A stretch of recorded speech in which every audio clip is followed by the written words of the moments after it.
which is North Indian style, and within the North Indian style, which is basically Nagara style, we were able to identify 12 distinct features, wherein we saw Garbhagriha, the Shikhar, Amlaka, Kalash, Ardhamandap, Mandap, Pitha, and thereafter clusterization, no tank, no water tank, no boundary wall, no entry gate, and Panchayatan, with the tallest having the god in it, and last but not the least, the imagery. So we discussed 12 different points related to Nagara style. That is the last thing we discussed yesterday. Now today our discussion changes, because as I told you, Nagara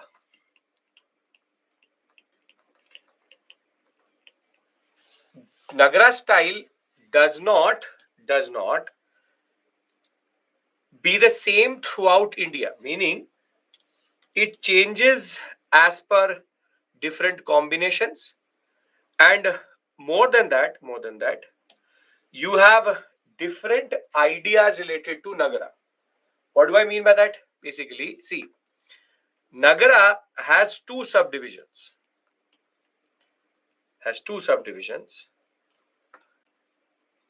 one is the concept related to according to Shikhar,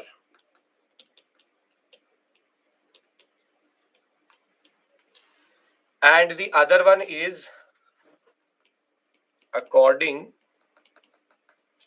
to region. And Nagara thereafter, in this, can be divided into three: Latina, which is also called Rekhadyul, you have Famsana, and you have Walabi.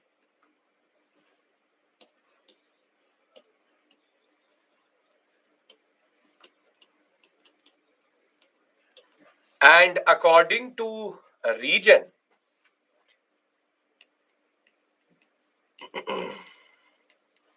we divide it into three, which is Odisha, the concept of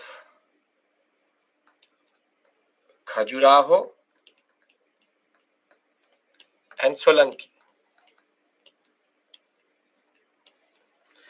So basically, there can be multiple combinations in Nagara because they are not mutually exclusive to each other. So in Odisha, you can have any three. In Khajuraho, you can have any three. In Solanki, you can have any three. So these three schools can further have subdivision based on Shikhar. So very simply, there are multiple combinations, close to 27 to 28 combinations, in which you can find the Nagara style. Now, Nagara core style 12 basic features are there, which we discussed yesterday itself, which is 12 basic features.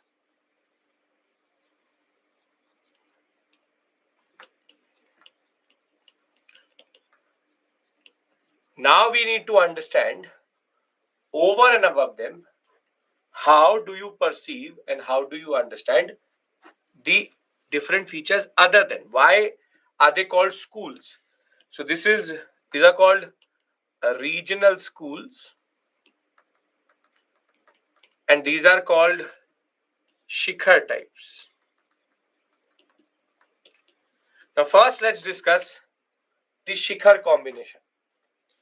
So when we talk about Shikhara and Nagara variation, you have three types. One is called Latina or Rekha Prasada or Rekhadyul.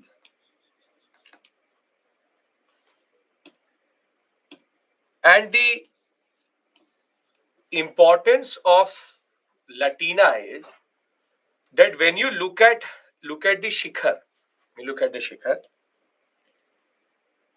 the shikhar mostly initially the walls of the shikhar are parallel to each other, but they quickly meet at the top. They quickly meet at the top. This is called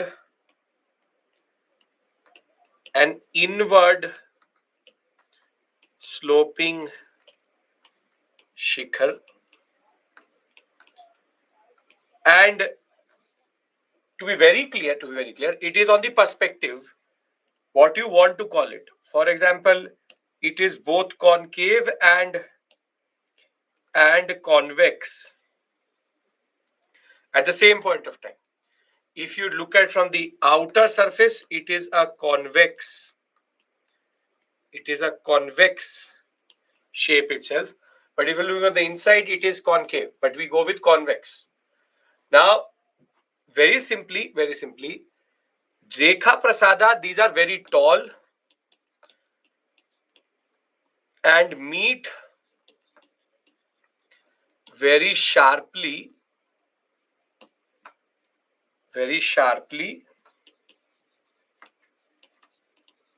at the top and curvilinear or convex in shape. Is it hollow or not? That is not given. It could be hollow, it could not be hollow. That is based on the temple you are in. No standard rules. So this is called Latina. Just to show you a Latina, this is a Latina. You can see Latina. Square base along with those walls curve or slope inward at that point, and they call Latina, Rekha Prasada or Rekha Dyul. And basically they are curvilinear, means they are meeting quite quickly on the top. So they are parallel to each other at one point of time, and they very quickly meet at the top. So this is the first one, which is Rekha Prasada, Rekha Dyul or Latina. Rekha Dyul is though a word used mostly in Odisha. So as of right now, I'll remove this term from you and I'll bring this back, this word, so as to explain the story related to Odisha.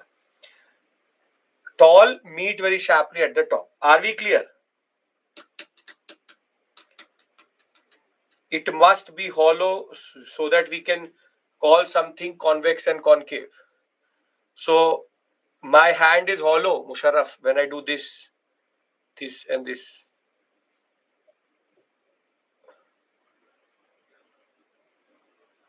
Like convex, concave, I can call anything. I can say that this mouse is concave, but it has to be hollow or not does not really matter.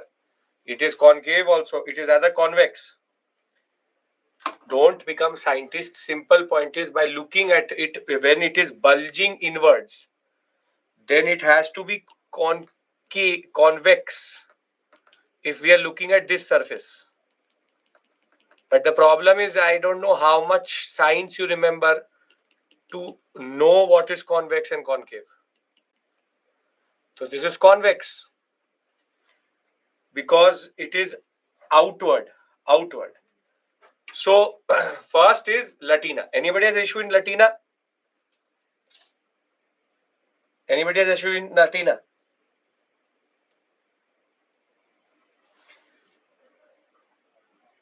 No, sir. Clear, sir. Okay. Very good. Now, height is not given. It is different to different things. Now,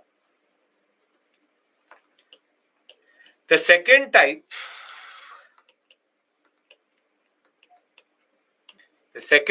is called Famsana.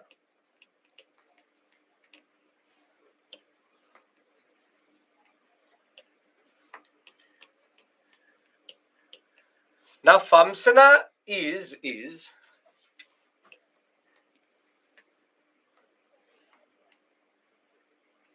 it is shorter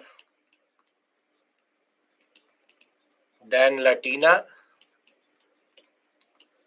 and stepped pyramidal type,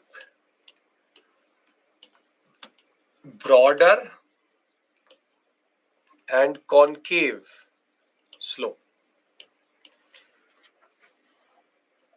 These types can be asked in exam. That is why we are doing it. I don't teach anything unnecessary. Now, basically,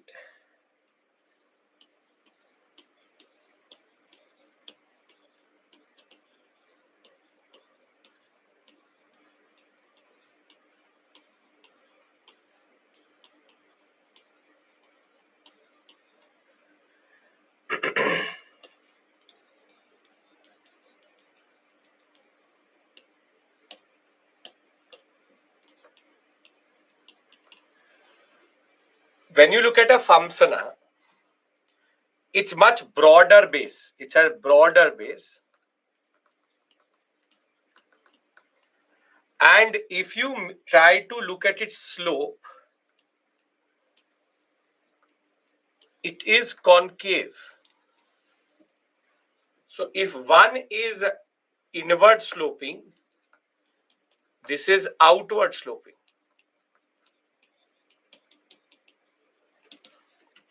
This is inward sloping.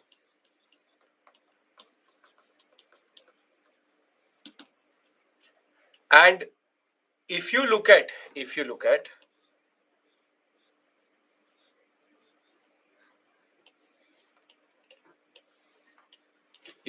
a Famsana, you will realize broader and shorter than Latina. Several slabs are gently placed to make it like a pyramidal structure, and it does not turn inward but outward or a straight line in that regard. Either it is a straight line or it is a outward slope in that sense. And therefore, Latina and Famsana are exactly opposite to each other. If this is convex, this is concave, this is a square base, smaller base, here it is broader base and concave in shape. Does it make sense? Latina and Famsana, first and second type.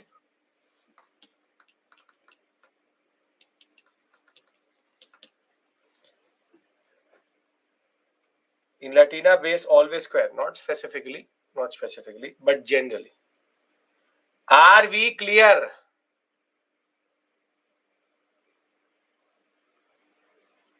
Okay.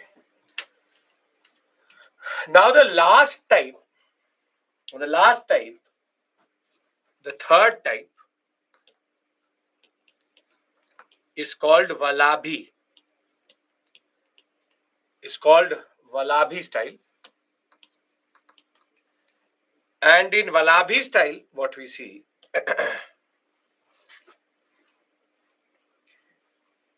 it's called a vaulted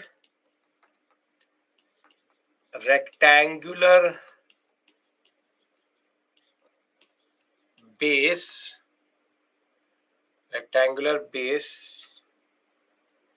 shikhar. Basically, if you have the base as a proper rectangle,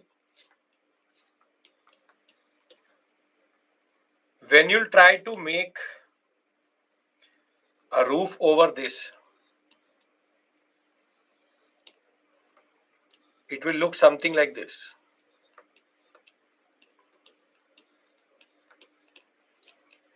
Now, this is basically called a vaulted chamber. Base here, Garbhagriha. Shikhar is always on the Garbhagriha, so it has to be Garbhagriha. Garbhagriha is Shikhar is only on the Garbhagriha. So obviously. So very simply, in a 3D render, it looks like this.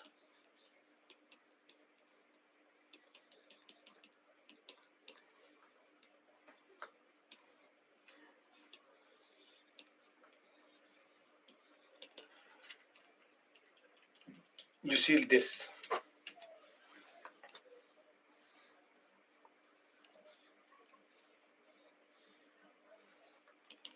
You see. This is called a vaulted chamber. And this is quite common in the Gujarat sector. That is why it's called Walabi. But the simple point is when you have a rectangular base, this is related to Walabi rulers or Chalukyas, no, region Walabi. The simple point is, now we have three basic variations in the shikhars. One is called Latina, the other one is called Famsana, and thereafter you have the Walabi. One is curvilinear.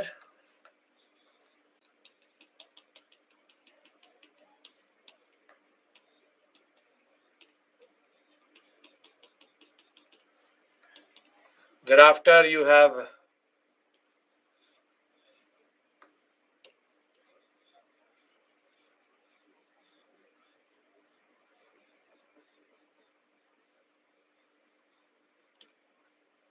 this is inward sloping, this is outward sloping, square, base, broad base, and the last is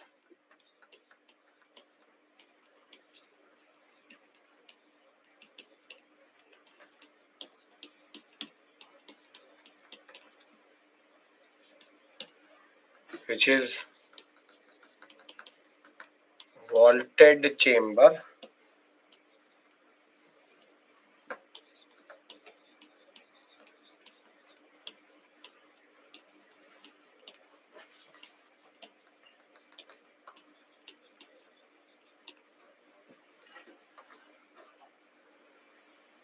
And in Nagara, you can have any of these three. Are we clear about these three? Because then we talk about once draw the last. It's very easy. Make a triangle like this.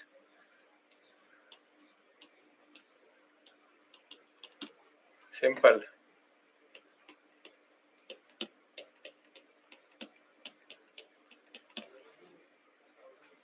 Right? As it is Nagara, will be cluster of shikhars of same model hybrid. Again, I don't know, Yashwant, what you mean by that. Air circulation in vaulted chamber. No, because it is going to be a solid structure. Are we clear about the three things I've told you? Will you be able to see a shikhar and identify Latina, Famsana, and Walabi? Yes?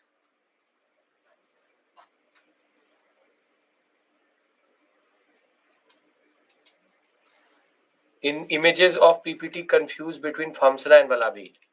So you are not able to understand this one. You are confused between this and this.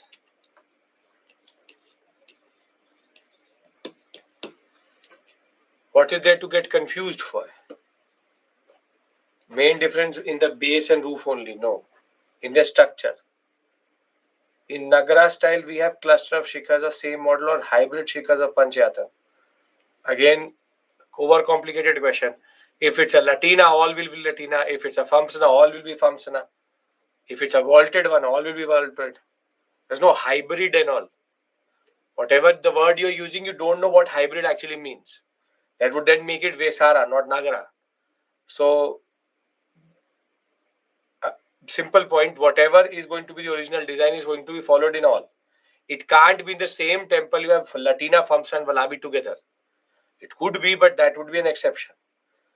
Now, if we are clear about this, I would like to talk about the second type of differentiation. Vaulted chamber means. Hindi लिख दो कोई इसकी please. Vaulted chamber. Vaulted chamber means chamber which is vaulted. Vaulted chamber. Chamber is a chamber. We have done this. What is the difference between Khajuraho and Solanki school? Amit पढ़ा दिया मैंने. I've done it. Have I taught it, Amit?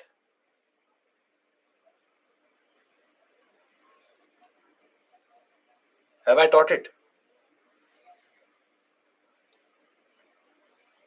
Why is there difference in designing? People wanted to do it, they did it. Architects have their own ideas. No, sir, I thought you moved that slide. No, sir. ज़्यादा सोचा मत करो. Whatever I'm telling you, do that. When you push too much, it becomes problematic. Okay. I have to teach you that. Now, I'm presuming in FAMSNA always like step middle. No. That is the Sun Temple Kona. That's only a simple example. It is the slope which can tell you by looking at it.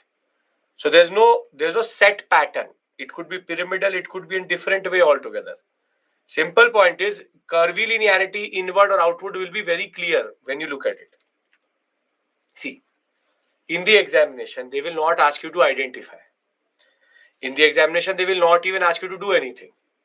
Just have to write these basic points which I've written here. One here, and the other one here. That's it. Nothing more, nothing less. Now, I believe that the Shikhar types are clear. Now I move to what are called regional schools. The other way to divide curvy linear, convex, no. Curvy linearity means to have a curve. Concave and convex are two types of curves. Okay. Regional schools would mean that basically when Nagara went to, for example, Odisha, when it was in MP, when it was in Gujarat, which is Solanki, what happened was that they kept the 12 basic features and did 2-3 exceptions. See, everybody has been to school, I hope. And if you've been to school, the syllabus of each and every school in India under CBSE would be different. Would it be different?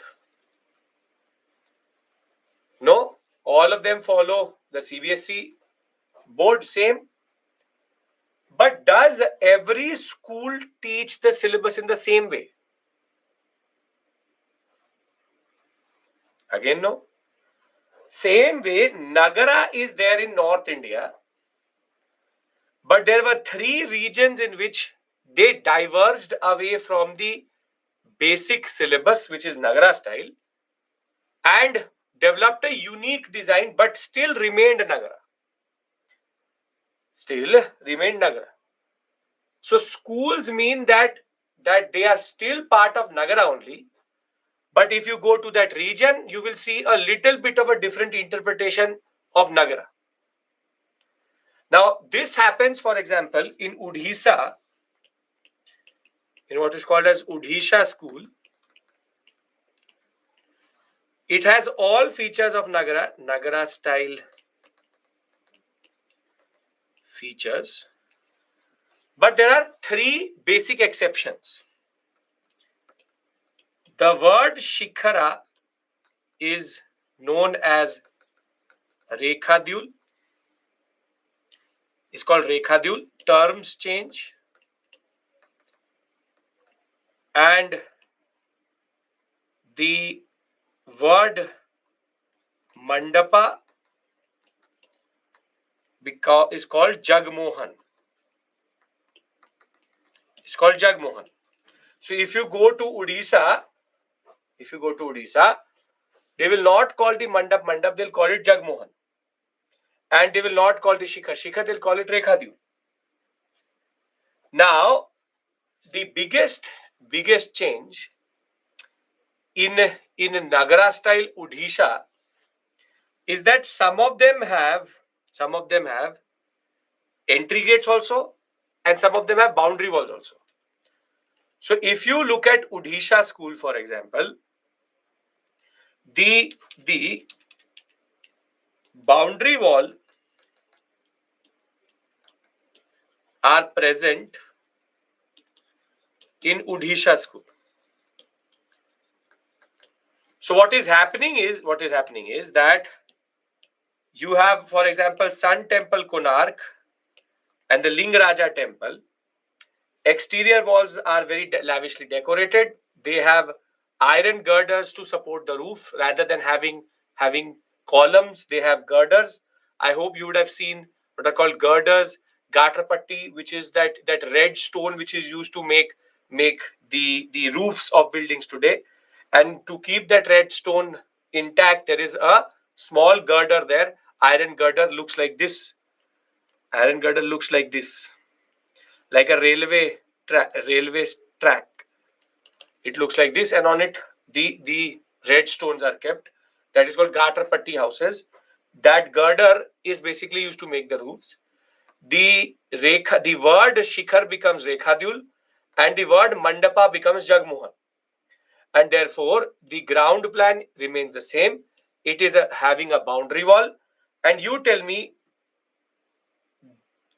which is the Latina one. Why it called Odisha school? Let me know. Because when we look at which one is the Latina? Very good. You can see in the same school there are two types. One Latina, the other one Famsana. And this tells you that every school can have both or all three in that regard. Please understand this point. It is called Odisha school because Nagara, when it goes to Odisha, it changes. The terminology changes, and therefore the simple point is that it is called Odisha school. So when we talk about Odisha school, the three exceptions which make it a school. See, if all 12 features of Nagara were there in Odisha, would we call it a school? Would we call it a school?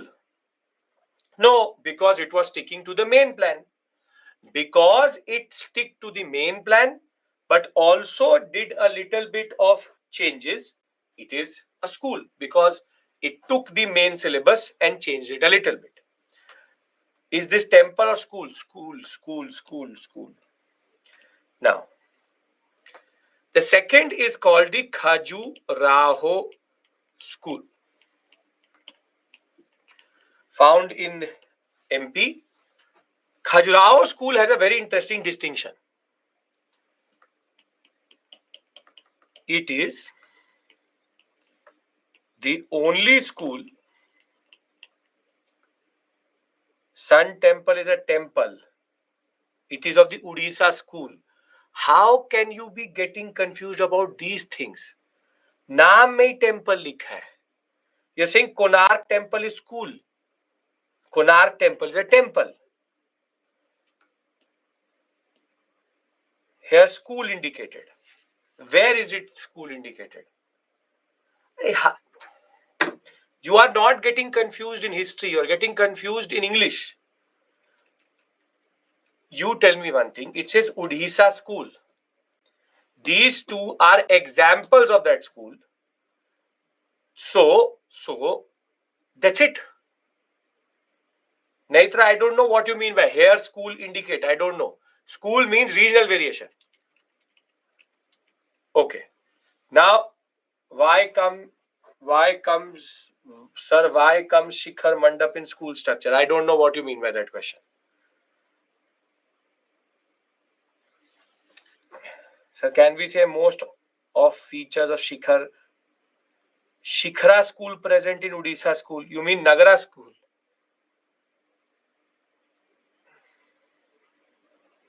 This school means type, yes.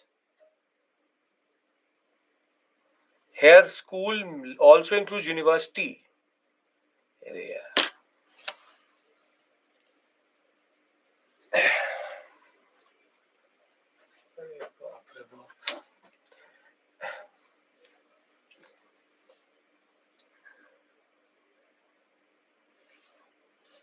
How do I explain this to you now? Subtype means school. ये school वाला school नहीं है. Is not a school. That now I get it. Now why you're saying, अरे sir temple को school कह रहे हैं, मैं समझ गया. Now I get it. Why you are confused? That why is that people are saying temple school? You are not talking about. अरे simple. You have to clear UPSC and you are asking me is temple school subtype. Yes, sir. That is a doubt. That should not. That is presumed at my level. It means branch. It means subtype. Yeah, I think I speak okayish English. मैं तोड़ के नहीं बोलता हूँ. I'm not talking like others also. That school subtype Nagara has feature following feature. I'm not talking like that. I think. So it can't be that I am going, and if you want to Hindi में समझाना है तो there's a Byju's IAS Hindi product also. Feel free to be a part of it. Okay. So I am not here to teach in Hindi. Simple point, first thing. And second thing is, पता नहीं कहाँ से American आ रखे मेरे class में. चलो okay.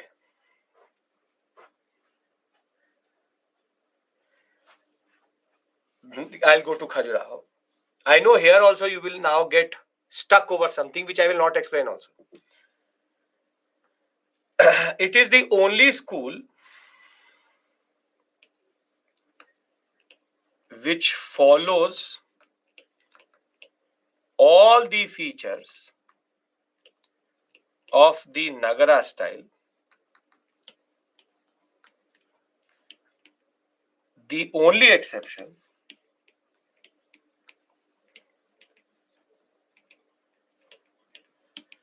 is the thematic. The theme here is eroticism and is based on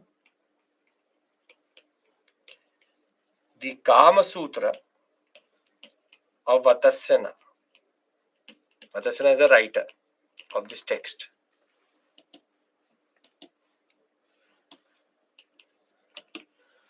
So when we talk about Khajuraho, Khajuraho has all the features.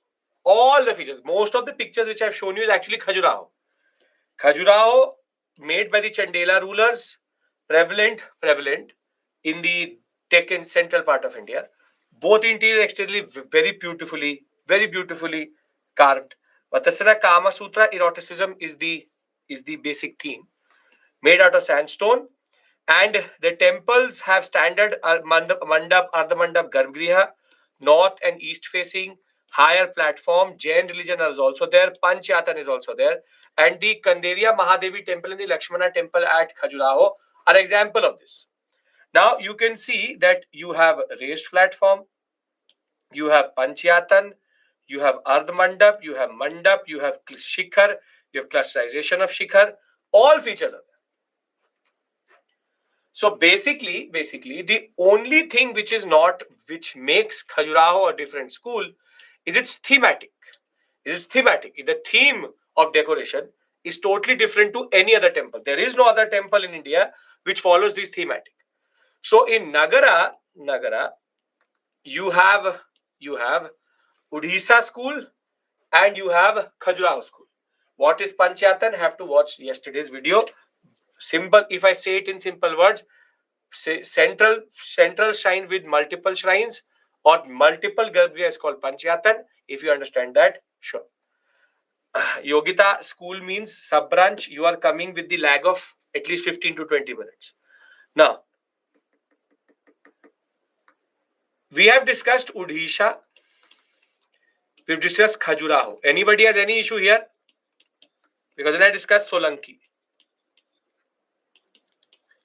Amit, do one thing. Go on Google and write what your question is, and you'll get the answer. You'll get the answer.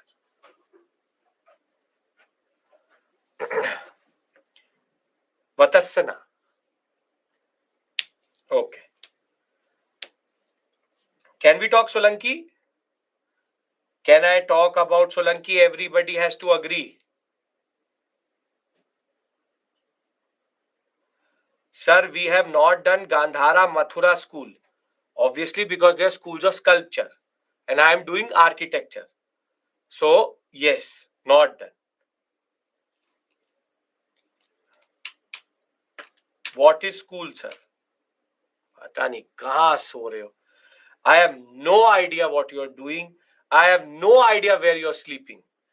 Literally have no idea. Literally, I would love to see a video playback of what you are doing right now, because I have no idea what you are doing. Literally. What are you doing? I don't know. I've said school means subtype, school means subtype, school means branch. Still, beautiful. The subject member expert also, the SME, has got irritated by it, that they pushed an public message. School means type of some art. He or she already has a lot of work to do, but koi baat. Now, we go to the third one. This is why I tell you that sometimes I feel that I'm teaching Americans. I have no idea itself. What is India? School? What India? What culture? I have no idea. Literally. Now,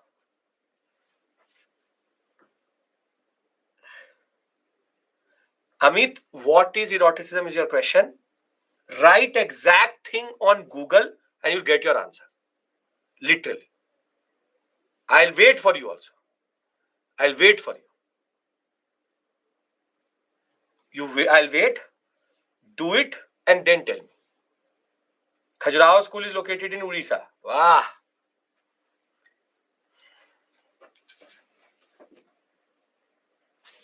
Khajuraho school is, if Khajuraho would be located in Odisha, why would it be called Khajuraho school? Then it would be called Odisha school. Where is Khajuraho? MP. MP. Okay. I will look after the class. जो अच्छा लगे आपको. Solanki. Okay. Solanki is popular in the Gujarat sector. It also has basic features of the Nagara style, but its exceptions are quite big. Its exceptions are quite big. No, Vinendra. It has water tank,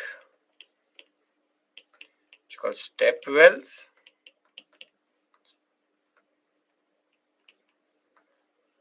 No, I'm not frustrated, I'm amused. Maja aata. It has water tank. It has boundary wall. And it has entry gate called Torana. Where have we seen this word previously? Toran? Stupas. So this word is basically taken from Buddhism. Now, when we talk about Solanki, prevalent in northwestern sector, Gujarat, mostly devoid of carvings, but the examples we have, for example, the Modera temple, Sun temple, which we'll discuss in the current affairs part also, made by Bhimavan, is actually one of the best examples of how stepwell structures are made. Another important example of this could be Rani Ki Vav, which is made by Bhimavan's wife in memory of him. And it is again a very good example of Solanki school. So the Garbhagriha is connected to the mandap from the main entrance also, but from outside also. Decorated archways called torans are there. Step wells, which are called Surya Kunds, are there also, because these are sun temples mostly, and made out of the black basaltic rock which comes out of this area. Most of them face the east so as to get the first ray of light on the sun god itself. That is why it's called a sun temple. So before I move to Dravida, I want to do something very simple. Nagara, I have discussed 12 basic features with you. Thereafter, I have discussed two subdivisions. One is based on Shikhar, which is Latina, Famsana, and Valabhi. And I've discussed with you three regional schools: Odisha, Khajuraho, and Solanki. Here it is Jagmohan. Here it is the concept of Jagmohan plus you have Rekhadul and boundary wall. Here it is the theme, and here it is the boundary wall plus entry gate and it may be water tank. So if this is clear, we take a breather, and I want to discuss Dravida then.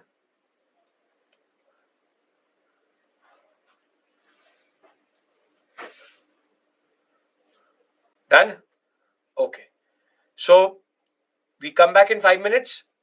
I leave you here.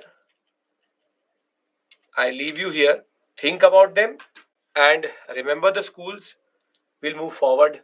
After this is moving to South India, which is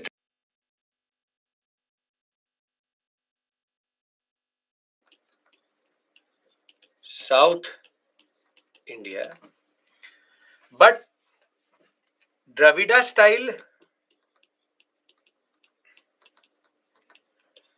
emerged out of Pallava style. And basically, there are three stages of development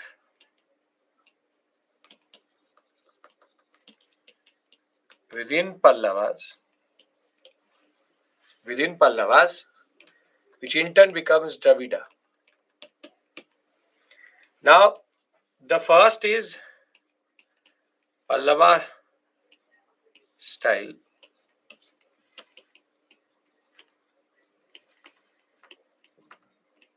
It's called the Mahendra Varman I series. This is the period of rock cut temples, initial stage, when you have mandap. The word mandapas are used for temples. Very simple, straightforward temples. For example, these are called Mahendra Varman I rock cut temples. It's a rock, he's made a temple into it. That is basically what is Mahendra Varman doing. Basic rock cut means monolithic structures. Thereafter, when Mahendra Varman is succeeded by Narasimha Varman I Mamala or Mahabali,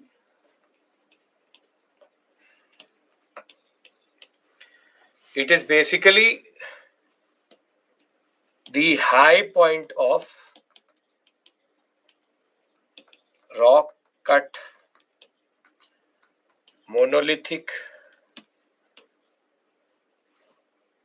architecture.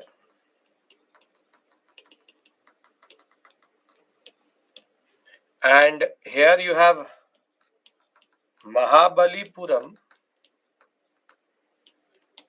and the Pancharath as examples. So here you have, this is stage 1, the second stage. Second stage is when you get this, the Pancharath of Mahabalipuram. These Pancharaths named after the different characters of the Mahabharata, Dharamrath, Arjun Rath, Bhim Rath, Rakul Sadev Rath, and Draupadi Rath. They are basically based on this was one whole rock which has been carved into a temple. But the problem which they were able to see when they were doing it at Mahabalipuram was that these rocks were starting to crack after a point. These rocks were starting to crack after a point.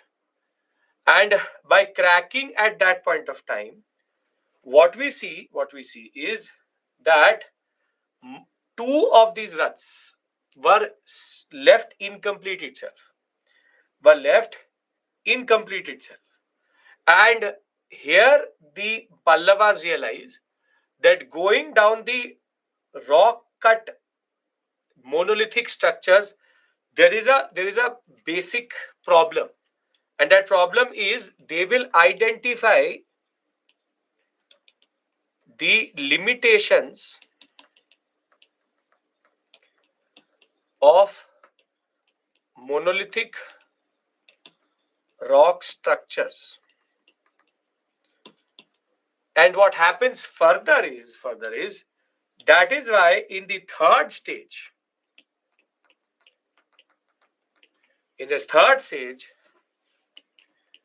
Narasimhavarman II, Rajsimha, he develops early Dravida structures in the form of the shore temple at Mahabalipuram.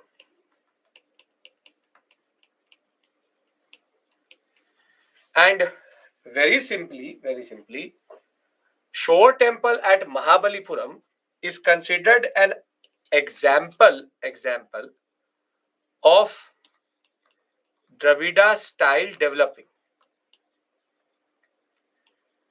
And by the time we come to Nandivarman, he's a late Pallava ruler. Dravida style was fully established.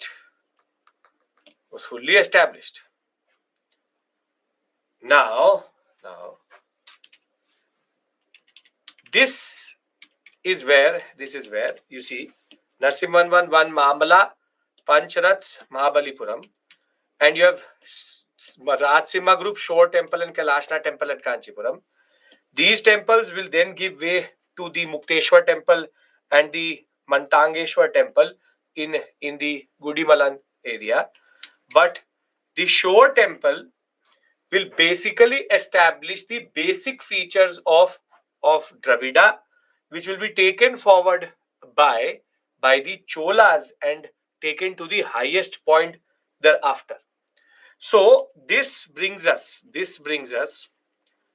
to the million-dollar question: what are the features of Dravida style temples? Can I discuss this? If you understand the evolution, somebody asks you the evolution, you will be able to tell them how it starts from Mahendravarman to Narasimhavarman I and Narasimhavarman II. Evolution is clear, everybody. Pallava style is part of Dravida style temple. Again, fundamentally wrong question. Pallava style is the origin of Dravida. Dravida comes out of Pallava. Now, so we are discussing basic features of Dravida style temples. And the answer to this question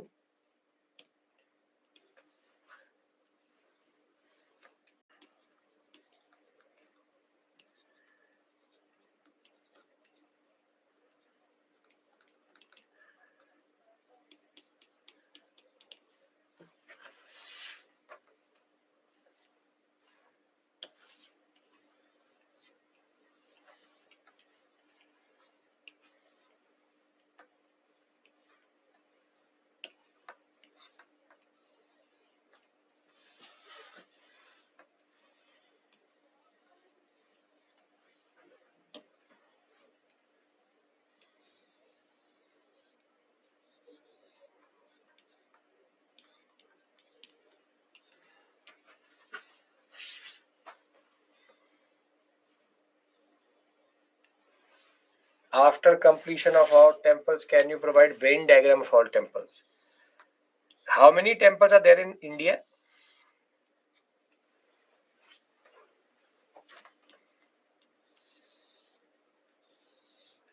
And what should the Venn diagram actually represent?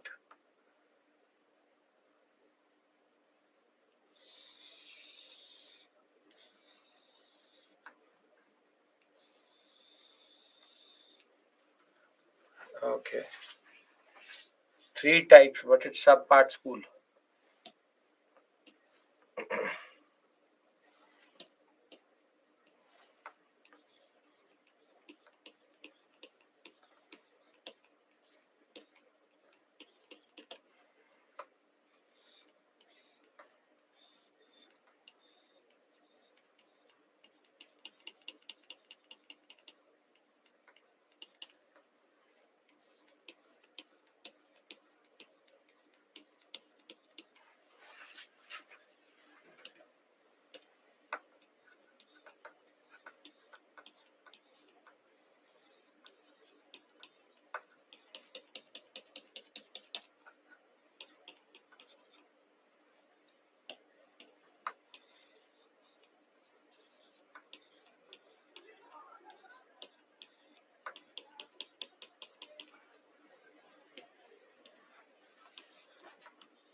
Okay.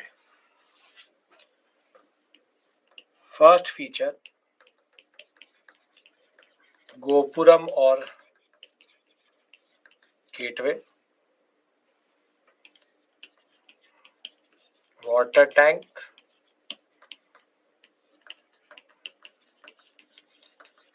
boundary wall. Always, these 3 will always be present. Thereafter,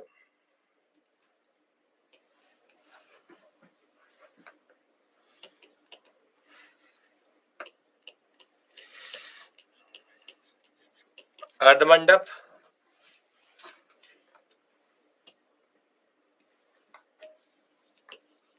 Mandapa. Now here the interesting things change. This should be called what? This should be called what? What should be the term which should be used?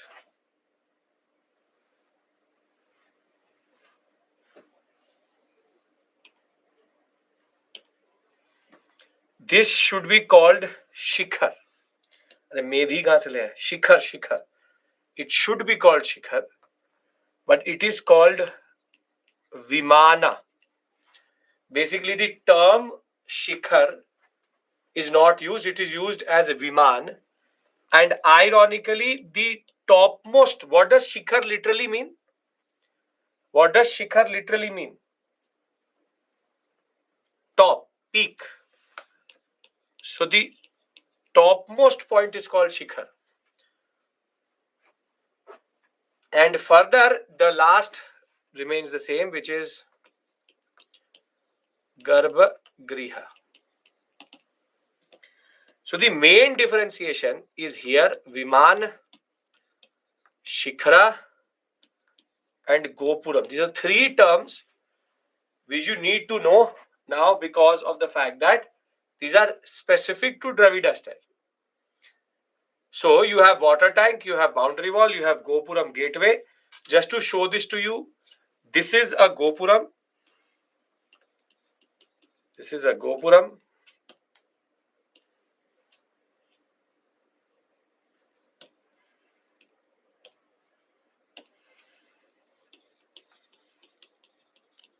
You can see here the boundary wall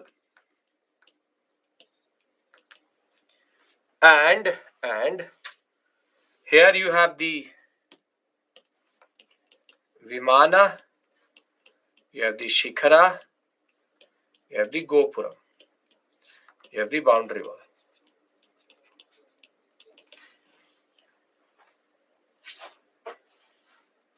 So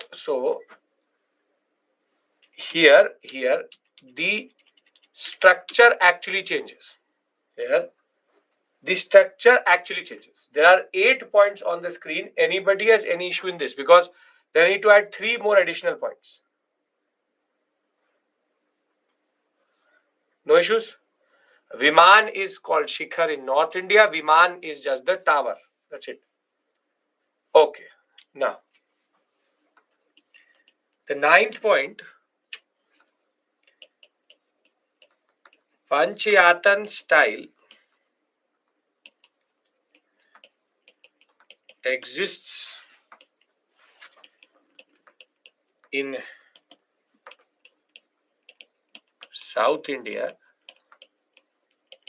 but, or rather,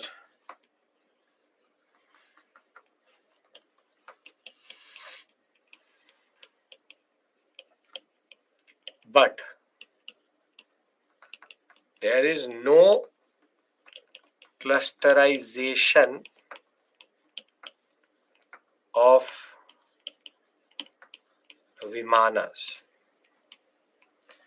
Meaning, if there will be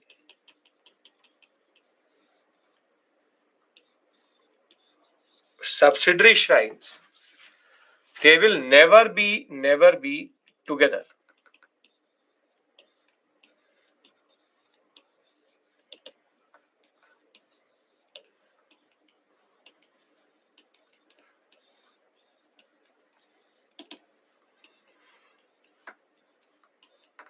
They'll never be together. There's no clusterization. They're not brought together.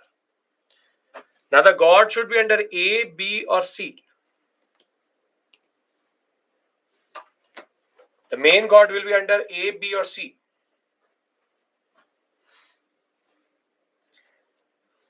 Now, in South India, there's a reverse logic. Main deity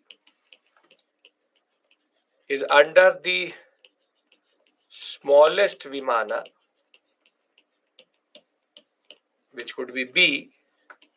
Can anybody tell me the reason why? You're writing B. Tell me the reason why.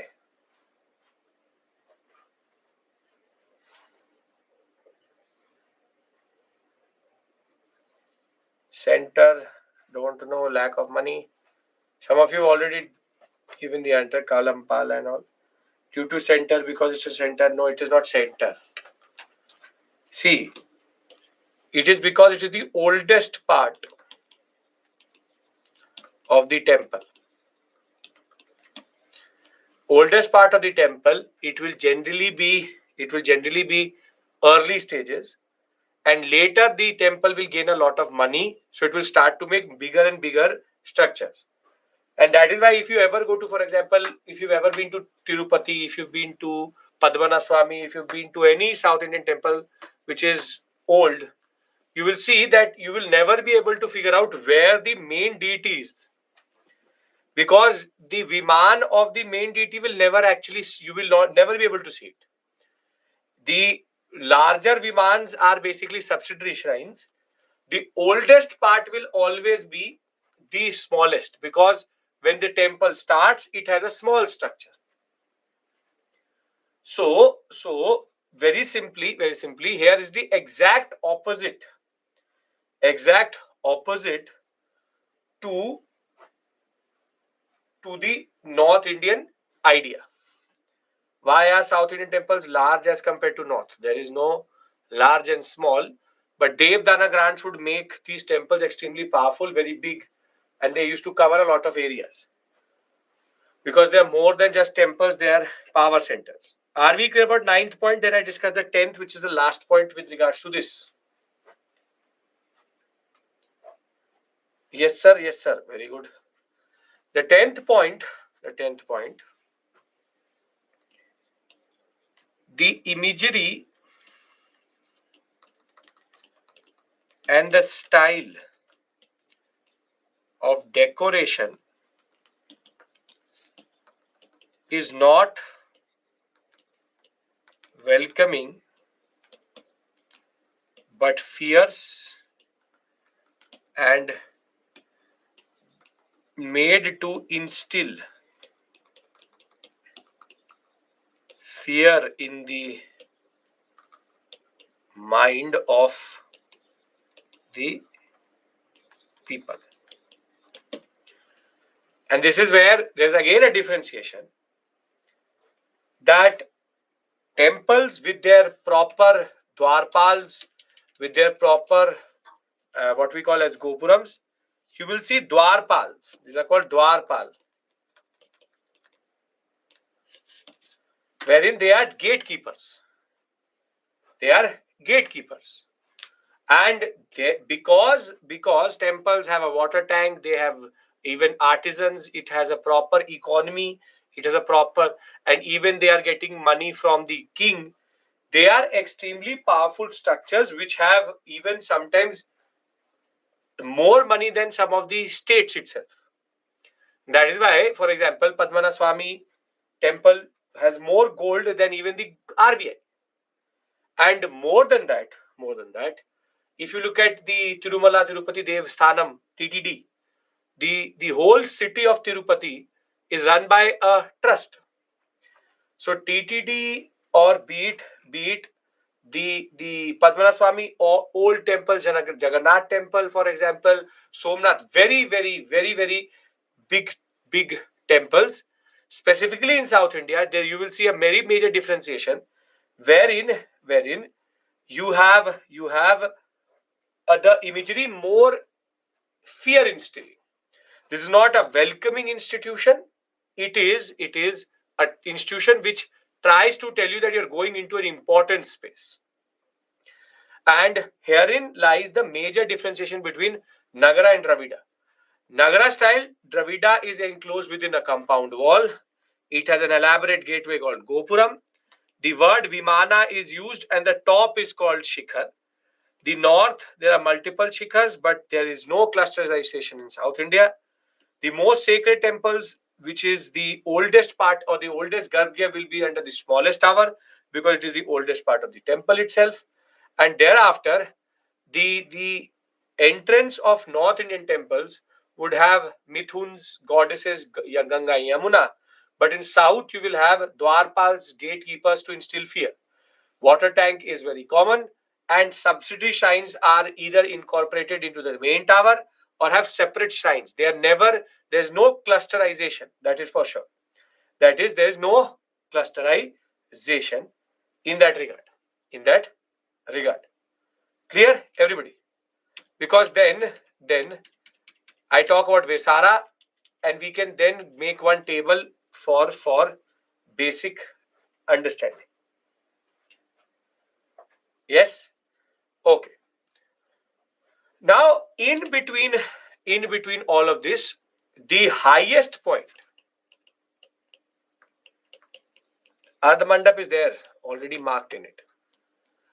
Highest point of, or the climax of Dravida style is under the Cholas, and the Gongaikonda Cholapuram temple, and even the Brihadeshwara temple or Brihadeshwara temple at Thanjavur are one of the most interesting and monumental South Indian temples.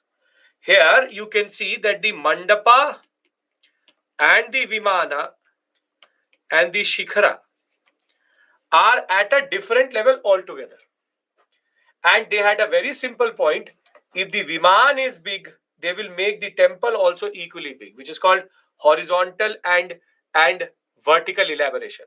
The bigger the Viman, the bigger the what we call as mandap section itself, to make it bigger and more impressive. Now, in between all of this, in the Deccan sector, we see the rise of a new style, Deccan or Central India or Deccan India, it would be Northern Karnataka and forwards.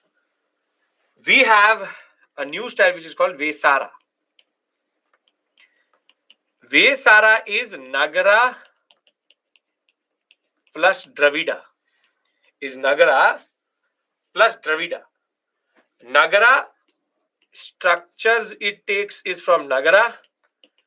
Decoration it takes from Dravida. That's why it's called a hybrid style. It's called a hybrid style, wherein certain elements are taken from Nagara, certain elements are taken from Dravida. Now, the Viman and Mandap are both are there, open pathways are there, and very intricate carvings are there. There are three rulers or dynasties which followed Vesara quite a lot, which is Chalukyas of Badami, which we discussed previously, Rashtrakutas, and the most celebrated and now recognized under UNESCO, which we'll discuss in the current affairs portion of our discussion, which is the Hoysala dynasty, Hoysaleshwara temple, Chennakeshwara temple, Somnathapura temple. These are what we discuss separately in our UNESCO World Heritage discussion and the current affairs discussion. But as I told you, Nagara style influence is on the curvilinear Shikhar, and Dravida style temple is the intricate carving. A very good example of this is this.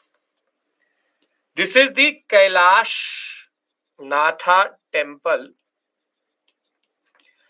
at Ellora. It is a temple of Lord Shiva, and this has been carved out of a whole mountain itself. And very simply, you can see it has a Gopuram like structure also, but it is not very far away from it. It has a curvilinear Shikhar, but its design is looking like a Dravida temple. But this is where rock cut architecture reached its highest point, because they basically carved out of a whole what we call as a mountain. They made a whole temple. But it is believed that the highest point of temple architecture in Vesara was reached by Hoysaleshwara art.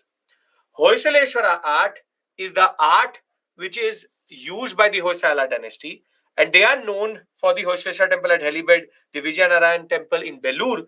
And this is very, very important, because here we see a certain interesting concept.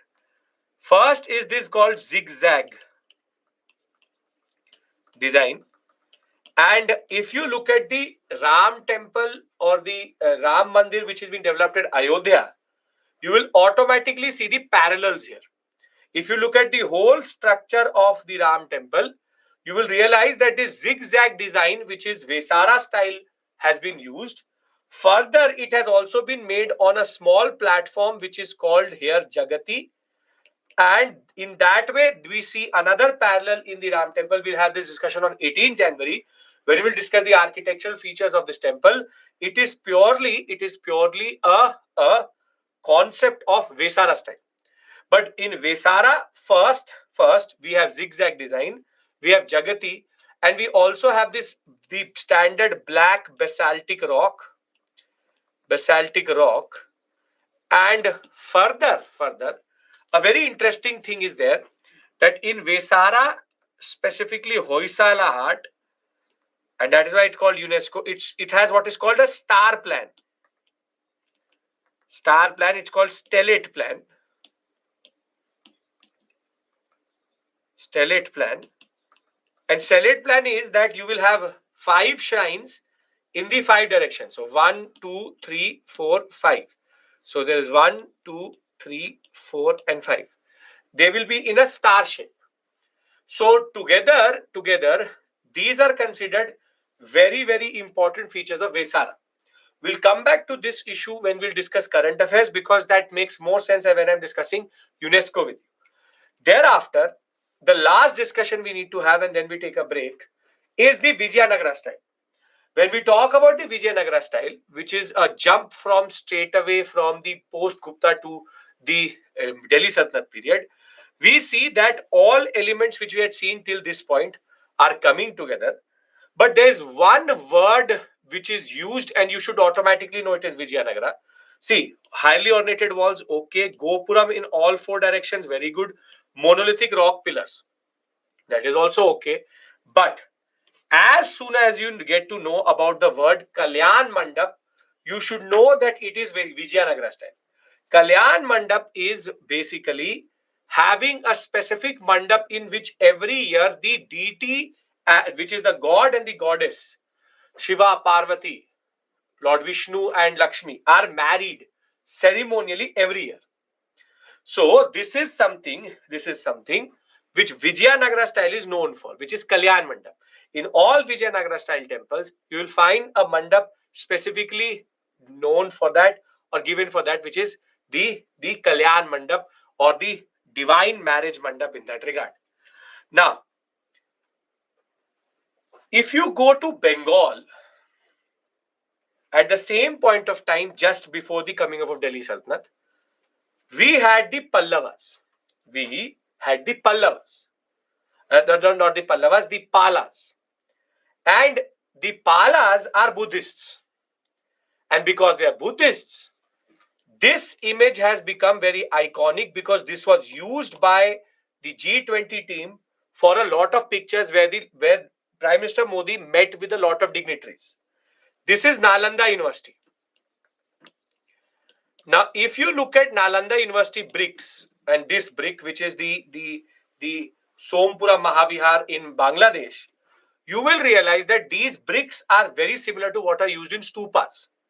So what the Palas did, and what the Palas are known for, is basically to keep Buddhist architecture alive in their temples.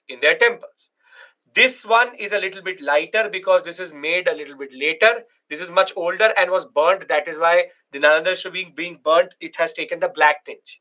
The simple point is that the Palas from Udantapuri to for example, Nalanda to Vikramshila, all or Jagdala were developed by the Palas, and all these temples kept the basic Buddhist architecture alive with Vihara also. And a very distinct style which was picked up by the successors of the Palas, the Senas, is this. This is called the Bengali roof.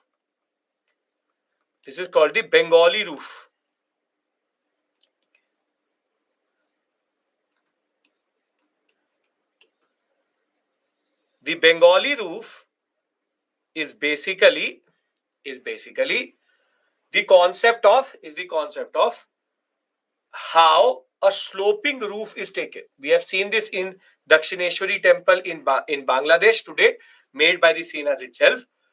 A curved roof which looks like a bamboo hut with clay terracotta bricks, which is common to Buddhism, to tall curvy linear shikhars. These are called curvy linear shikhars, and to very lustrous finish. You can see very, very, very pure, very bright finish is something which the Senas also add and take forward. Now, before we go to the next thematic, which is the medieval and modern after the break, I want to summarize. I have not done regional temples with you because that breaks the flow. I will do it with you separately in the end in miscellaneous topics. What I'm trying to argue, there are 2 Dakshineshwari temples. One is in Kolkata, one is in Bangladesh.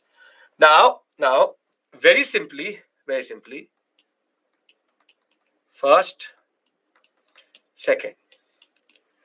Since the starting of this module, since the starting of this module, you have discussed Mauryan architecture, which is Mauryan pillar, stupa, caves. Mauryan pillar, stupa, caves. We have done post-Mauryan caves. Then we done temple, Nagara, Dravida, Vesara, Pala, Sena. All these areas you can get a standard question with regards to Mauryan pillar, stupa cave, Mauryan post-Mauryan caves, which is that Venn diagram which we did, and Nagara style basic, Dravida style basic, Vesara style basic points, and Pala and Sena style basic points. If all of this is clear, we've reached till 1206. After that, I have to now cover Delhi Sultanate and Lodi and Mughal architecture. For that, I'll give you a break. When we come back from the break, we take it forward. Yes? Both in type of questions. From this, your mind to it, made by, and we'll take.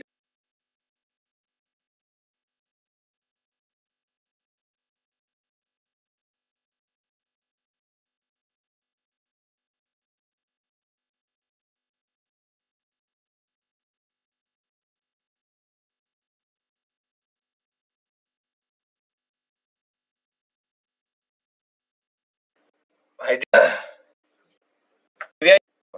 Okay, just in that regard, painting 56. We are referring to the period between 1206 to 1757, to be very precise, 1707, which is the death of Aurangzeb. And medieval architecture is given a specific terminology. And that specific terminology is called Indo-Islamic architecture. Indo-Islamic architecture. Now, what do you mean by Indo-Islamic architecture?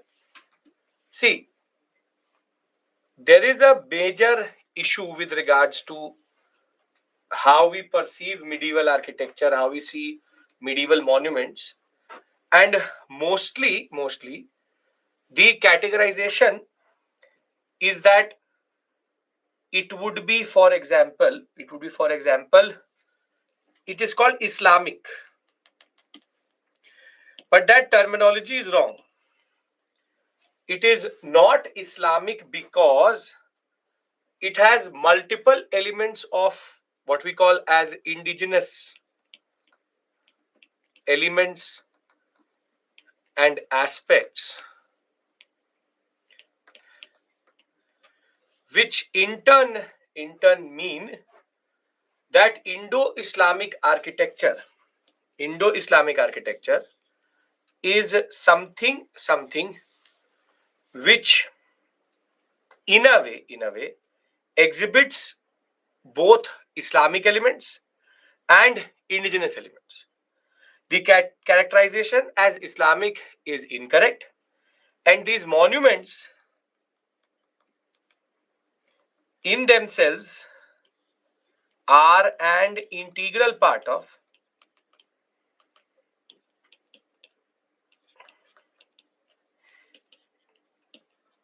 Indian architecture,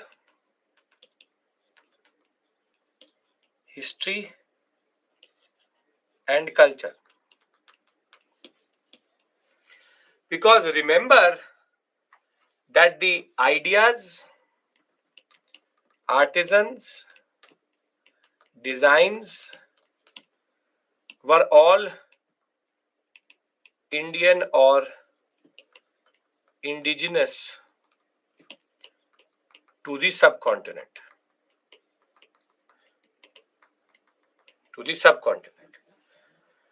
And therefore, Therefore, Indo-Islamic architecture is something which represents a confluence or an intersection of two cultures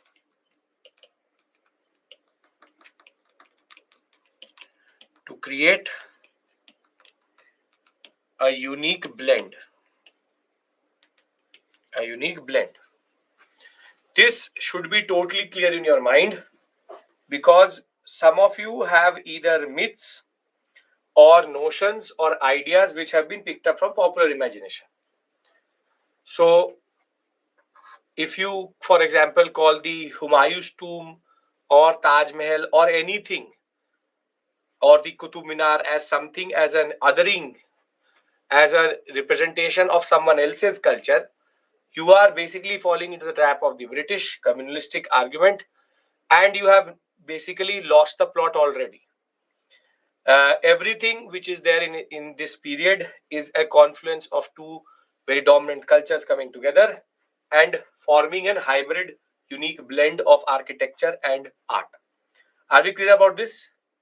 Because then I move one step forward. Yes? Okay.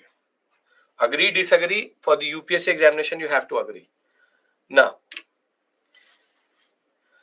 when we talk about Indo-Islamic, there are basically three major phases. Delhi Sultanate, Lodhis, Mughals, each having their separate contribution, and each can be a subject of question. Blend, B-L-E-N-D, blend. Each can be a subject of question, meaning what is the contribution of Delhi Sultans, contribution of Lodhis, contribution of Mughal emperors. This is a standard question which can come. So let's start with Delhi Sultanate. Let's start with Delhi Sultanate. Now, Delhi Sultanate is divided into 5 phases, or four phases. Phase 1, Phase 2, Phase 3, and Phase 4. Phase 1 is called the reuse phase. It is Qutbuddin Aibak,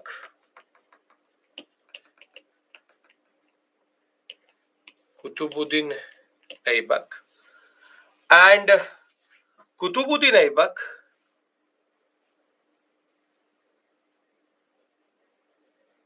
if one says that construction of temple is superior than any other construction, what should be the answer in the interview? Firstly, if you're talking about this in the interview, you've already lost the plot. First thing.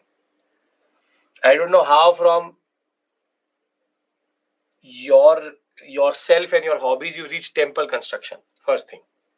So I hope that you don't take your interview that route only. It would be extremely unfortunate that you're talking about temple construction in your own interview, because they don't have to recruit a temple, they have to recruit you. Second thing is, all cultures, all architectures, everything is equally good, and all religions are equal according to the constitution, and all constructions are equally good. So the answer is equal. Equally good, superior, inferior is a subjective argument. It is the subjectivity of that person. In the eyes of an administrator, everything is equal. Okay, now reuse phase.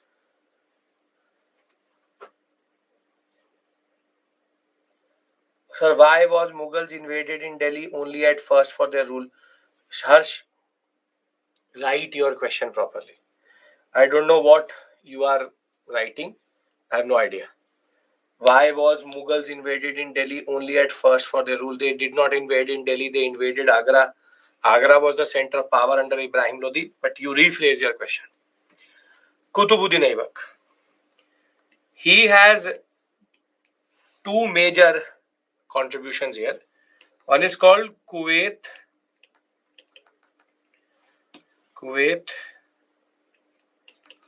Ul Islam Mosque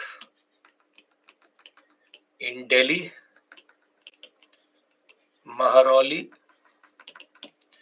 and second is called Adhai Din Ka Jhopda, Adhai Din Ka Jhopda in Ajmer.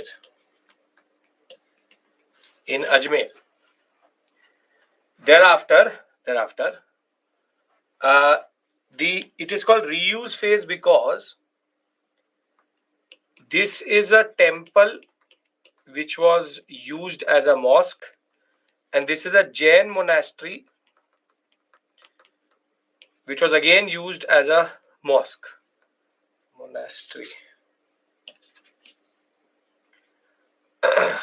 Jain monastery used as a mosque.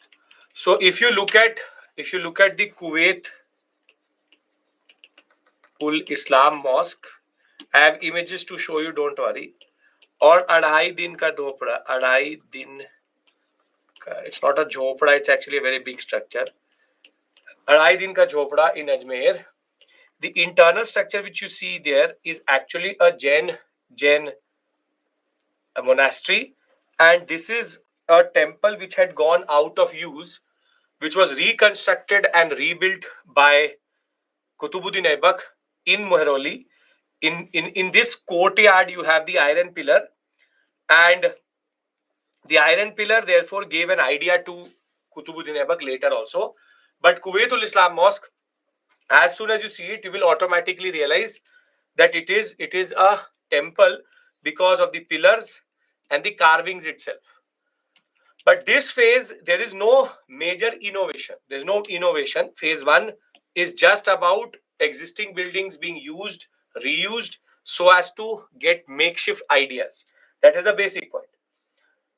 Adhai Din Ka Jhopda, it is believed that he stayed here whilst moving towards the Battle of Tehran, or on the Battle of Tehran.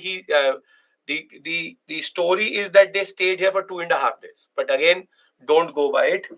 It is what it says. Adhai Din Ka Jhopda, 2.5 days. And basically, it is believed that they stopped here. Ghori and Qutbuddin Aibak stopped here before they went forward. Okay. Now, phase 1, there's no architectural merit. Rather, it is phase 2 in which things start to become interesting. Phase 2 is when the Delhi Sultans, through their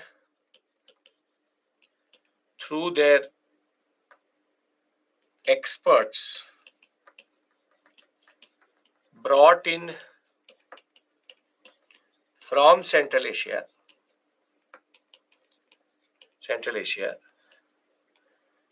introduce or use the following for the first time.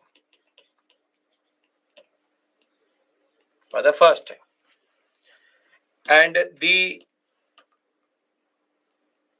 elements which were introduced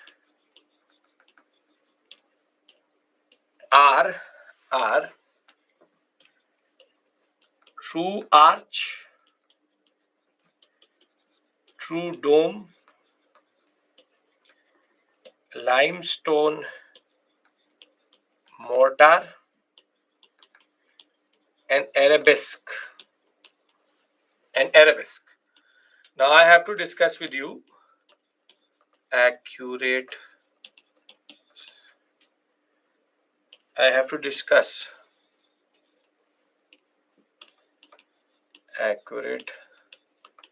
structures. I have to discuss with you all of these 4 or other 5 elements. Now, this was in display in Qutub Minar, in the Qutub complex.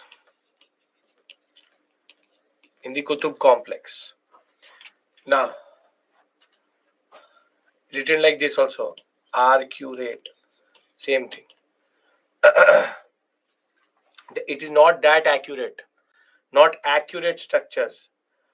Accurate, it's an architectural term. Now, what is the first and second? See,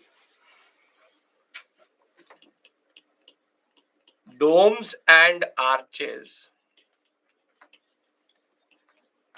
were known in India,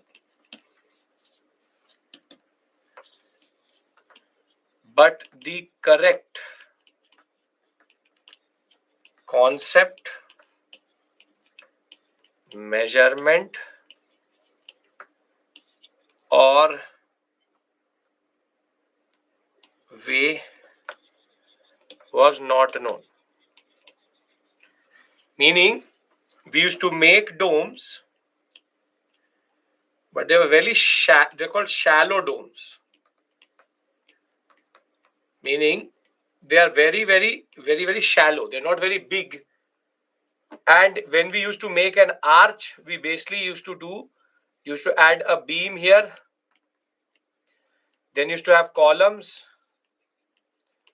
and then we used to stick 2 pieces of stone so as to create an illusion that it is an arch. This is one structure, but technically it isn't.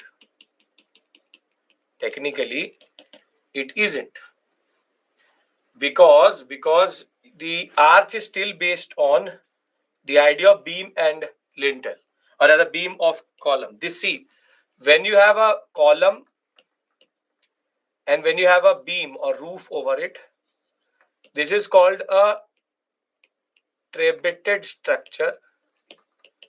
Trabeated structures are basically the ones which are based on the idea of a beam and column.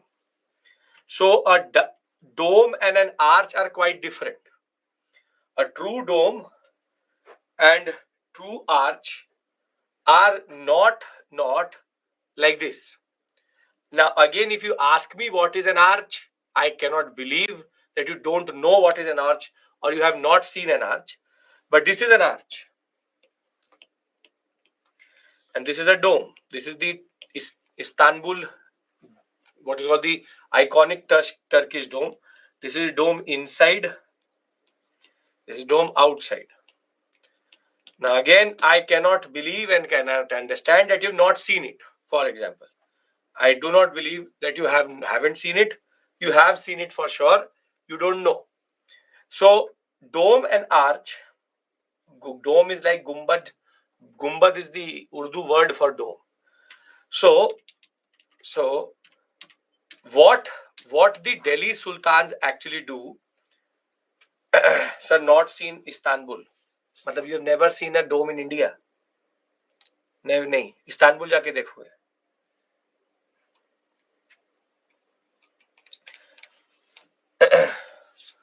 Dome and arches are standard things which are made in Central Asia, but not here.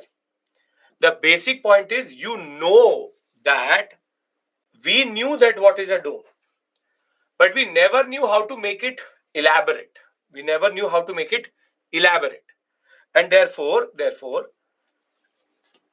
what the Delhi Sultans did was, or Delhi Sultanate did was, the correct scientific methodology of the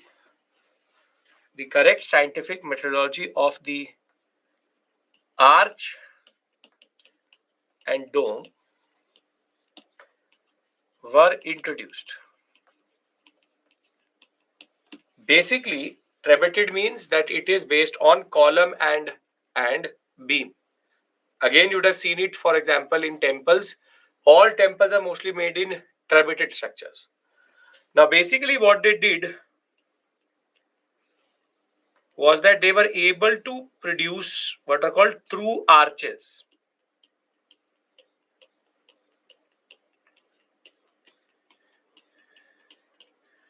Arches are basically doorways or gateways. And they were also able to produce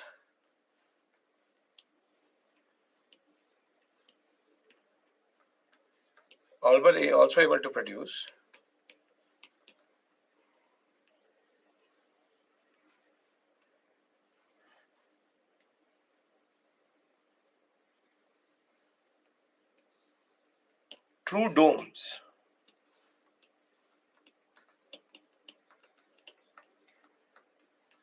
And when you know how to make a proper dome,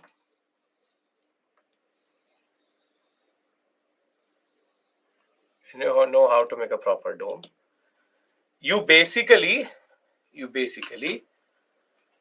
are now capable of making what is called accurate structures. Accurate structures, accurate structures, whatever it may be, these are structures devoid of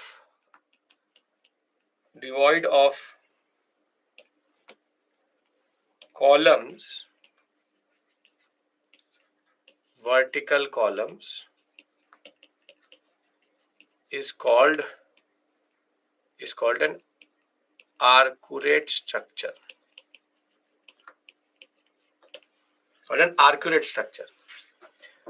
Now, think of it like this. If there was, for example, a mandap, you had columns, right? But have you ever seen a structure which has only four columns or these pillars on each side? Will this structure survive?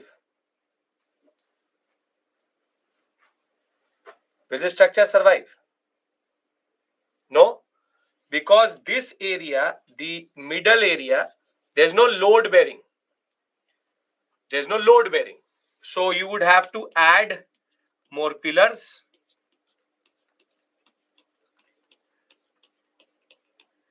and you would have to add pillars here also.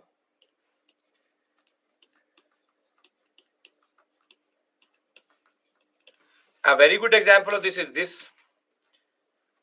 Is this roof going to survive without these pillars? No, it won't. But this is called a trabeted structure.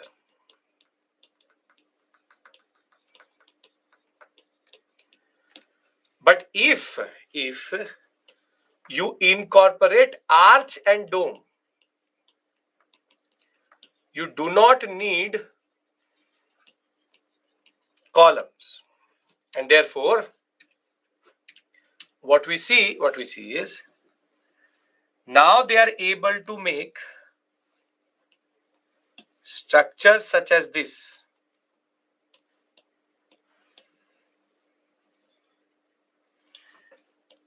Based on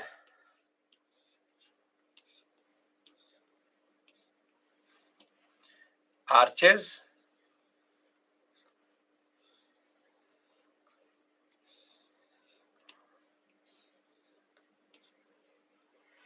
and domes. And from this point, you can look at the top. The dome basically represents the sky. So if you look at the sky, it seems like a dome is over you. So the concept is domes are representing the sky itself. It's called the pleasing skyline. Now, if a person is standing here, can you see the person standing here without any obstruction?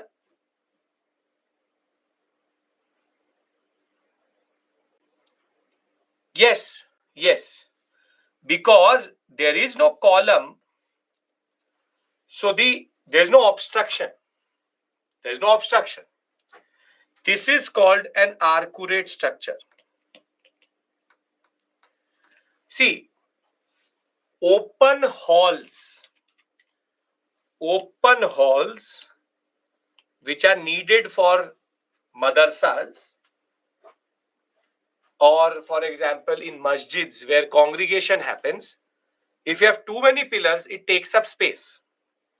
So by adding a dome and arches, what you do is you can have an open hall with no pillars itself.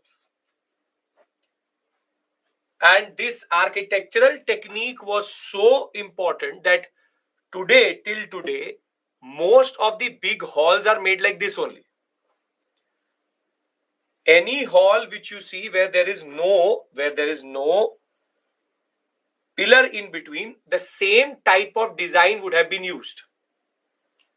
The same type of design would have been used. The technology would have been used.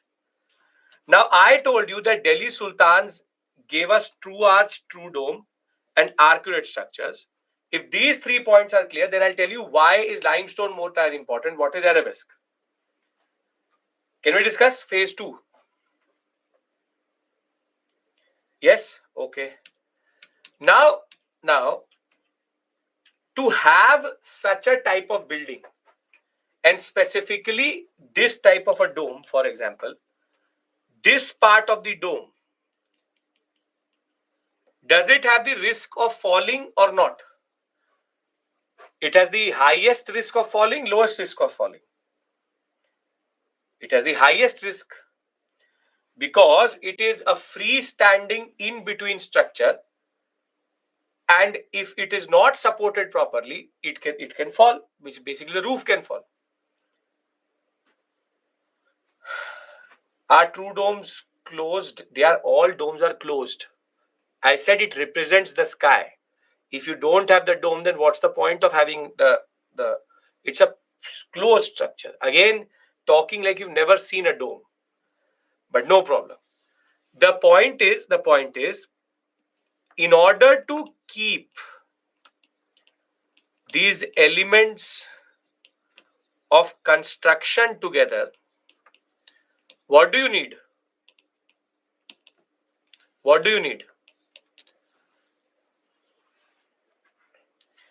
You need a good glue, cement. You need cement. What keeps all things together is like a cement. And here you have what is called the limestone mortar. Mortar means glue made out of chuna and gypsum together, limestone. This is lightweight and strong at the same point of time.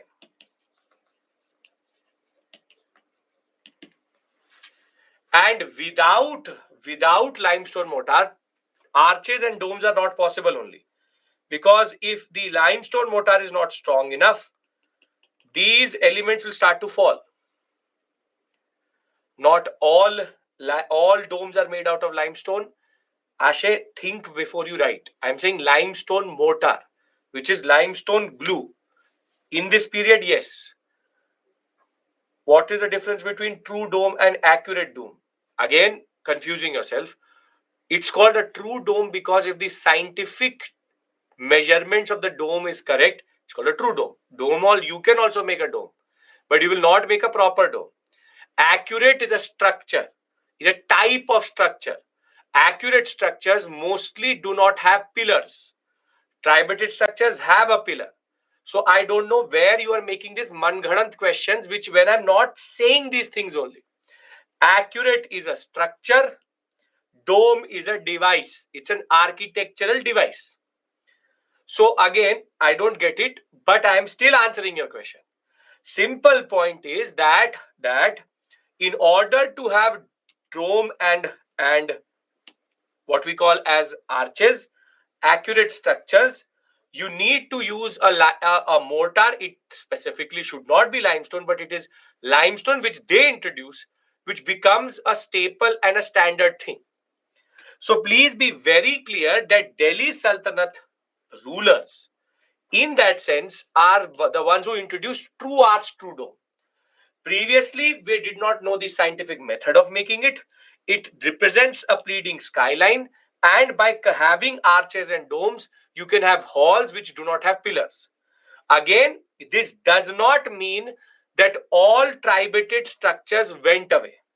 It does not mean that all tribated structures which are based on the slab, beam, and column, it means both started to be constructed together. And the Turkish sultans were very important in introducing a limestone light scale mortar, which was used in Central Asia quite a lot, not used in India. So in phase two, there are four major innovations which have come through. Here it was reuse phase. We are discussing phase two, wherein true arch, true dome, limestone mortar, and accurate structures have come through. Now, if this makes sense, I will tell you the fourth point, which is what is the fourth innovation of this period. Fourth. Yes.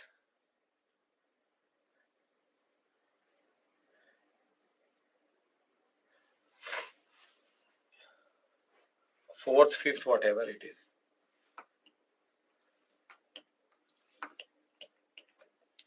I want everybody's yes. It's not rocket science. Stop acting like you've never seen these things. If you haven't, you have Google. Waste your time in these good things rather than wasting on random things. Simple, straightforward point. True arch, true dome, limestone mortar, and Arabic and accurate structures have become common, and they are the innovations of this period because of the way they introduce what they introduce. Now, the fifth introduction or the fifth edition in that regard is a new decorative technique based on Hindu symbols, geometric design, plus Quranic verses and calligraphy, which is called arabesque. Now, see, there's an issue. And the issue is in Islam, representing human and animal and even living forms is considered un-Islamic. Is considered un-Islamic. Basically, the idea is that what God has made, you don't have the right to make it. So what God has made, you cannot represent it as always. So in art and architecture, no Islamic building has human figures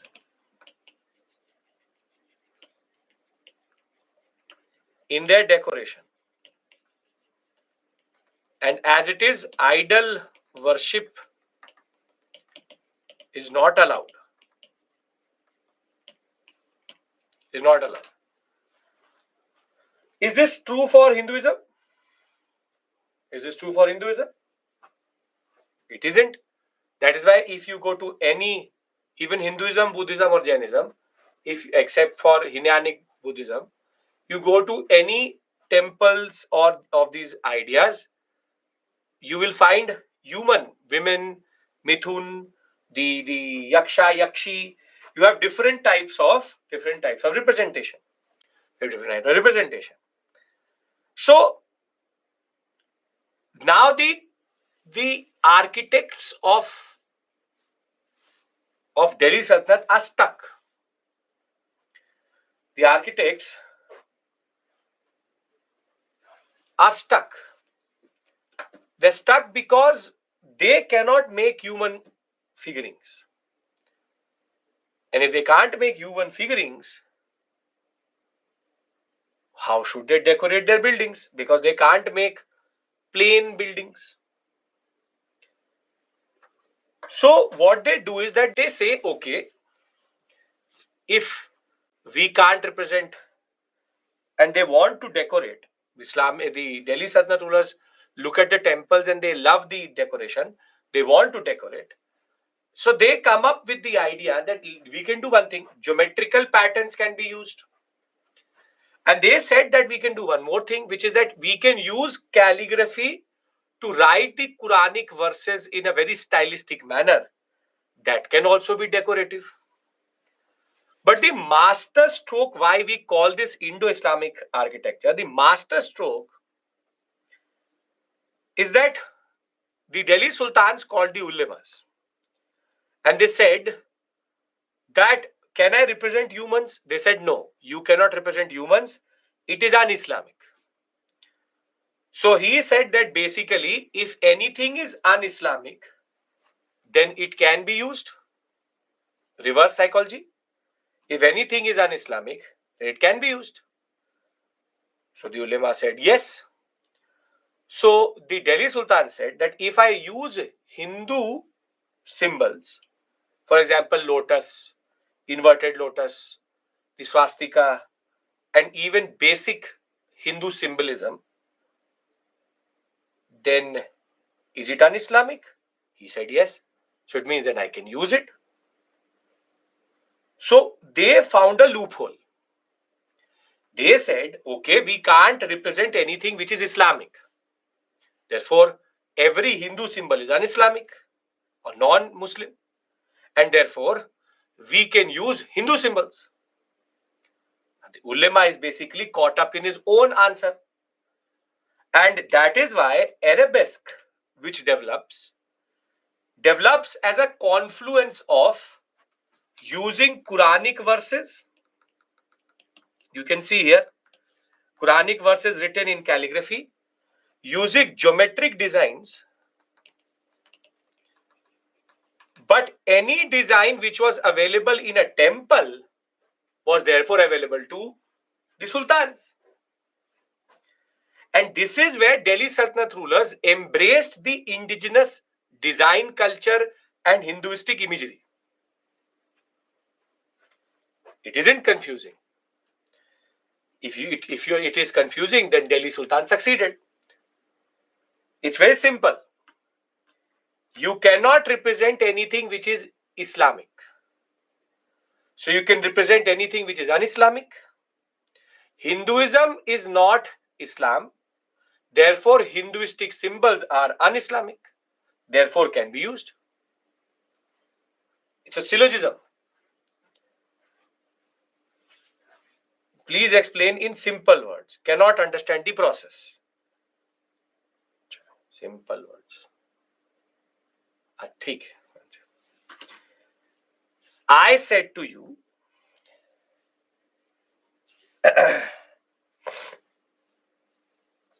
Quranic verses are Islamic, but they don't represent a human form, right? Verses of the Quran are not going to come out of the Quran, right? It's not a living thing. Okay. But you wrote animals, humans are un-Islamic. That is the master stroke, right? They will never use animals, they never use animals, and they never use humans. It's about designs. I tell you I tell you. Now pay attention. If you're asking me, then have the patience to listen to me. I'm trying to bring it down. So try to understand. Think of it like this. I said to you that you cannot eat a burger. You cannot eat a burger. So you said, okay, sir, I cannot eat a burger. Then you said that a pizza is not a burger. A pizza is not a burger. If pizza is not a burger, then can you eat pizza?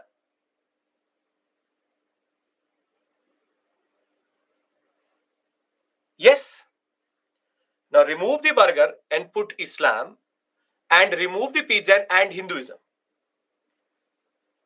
If it is not Islamic, it can be eaten, it can be pushed. Same way, if it is Hinduistic, it is un-Islamic. And if it is un-Islamic, it can be used. अभी भी नहीं समझ आया ना? पता है मुझे 110% नहीं समझ आया. Did not make sense. Yes? Be honest. Because it will become even more difficult. It's a very easy concept. नहीं आया. कोई बात नहीं. Now you have brought me to the stage of now showing you Venn diagrams. Basically, see, and this is the last time I do it because it is not that a bigger point, and I after a point will start to stop caring that if you understand or don't understand. See, these are the symbols which are un-Islamic. These are the symbols which they can make. Now, Hinduism comes here in A or in B?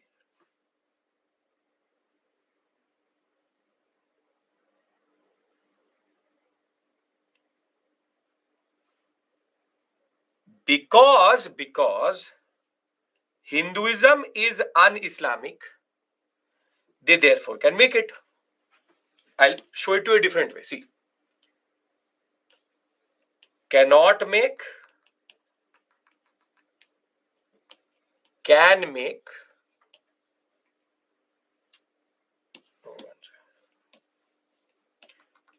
cannot make,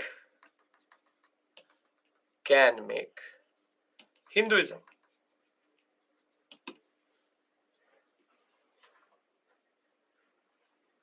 Simple. Because it is un-Islamic, it can be made. You can't understand it. Think of dual lemma. It's not difficult. It's just a compromise. It's a very interesting compromise. Who said that they can't make Islamic figures? In Islam, I understand very simple point. In Islam, you cannot make anything which Allah made. You don't have the haysiyat, you don't have the auqat to make it yourself. If God made something, you can't make it yourself. Standard basic ideology can't make anything which is human or what we call as animal, any living form. It is not even any living form. If you have ever been to any of these monuments, you will realize that the flowers also have the wrong color. They will show different flowers with different colors. They do it because they are making flowers which don't exist. Anything, all reality which is there is basically made by Allah, made by God. Therefore, they cannot make anything which God made. So what they do is that they find a loophole. This can only apply within Islam. So within Islam, if everything is not allowed, then they said that if it is Hinduistic, then it is not Islam. And therefore, Hindu symbols can be used. End of story. Either it is the communalism which is pushed into you, which is not making you understand this, or it is just basic logic which is not working in you. I wasted more time than what is needed here. Simple point of the matter is there is a decorative technique which makes these buildings more and more Indian than actually Islamic. That is why more than if you go to the Qutub Minar, does the Qutub Minar seem to, in the decoration, seem to be an Islamic building? The problem is you've not seen an Islamic building itself. If you go to, for example, the mosques in Saudi Arabia, in UAE, in Qatar, you will see very plain white board, white images, white buildings, blue buildings. However, when you come to India, even mosques are looking like decorated, proper, what we call as structures. I will show that to you under Akbar. You could not make out if it is a mosque or not. This is because that is why all monuments in India are unique to India. That is why they are called Indo-Islamic architecture. It's not called Islamic architecture. Islamic architecture is something where you mostly do not decorate. Delhi Sultanate rulers wanted to decorate. So therefore they found a way, and that was to integrate Hinduistic symbols, saying that we are not transgressing within Islam because it is not part of Islam itself. That is the only thing which I'm trying to argue, and you have made a fuss out of it. So I now presume that you understand what I'm trying to say here.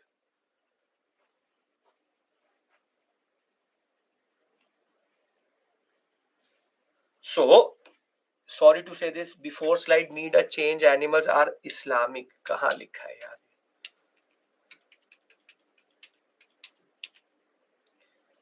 I said representing.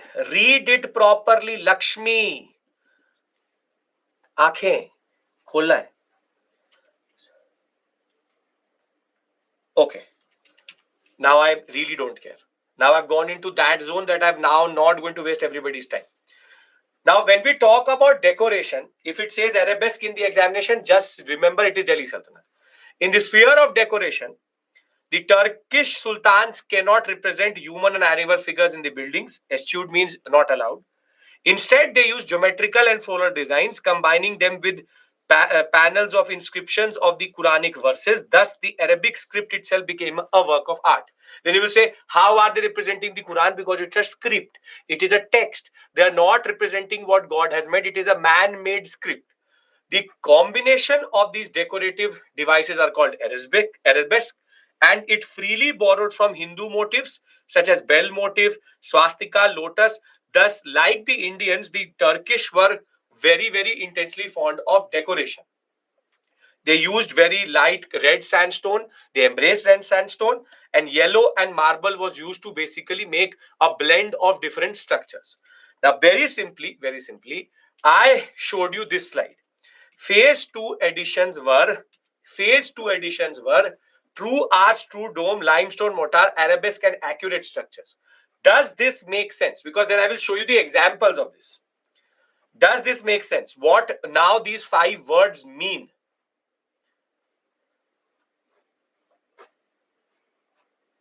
Okay. Now,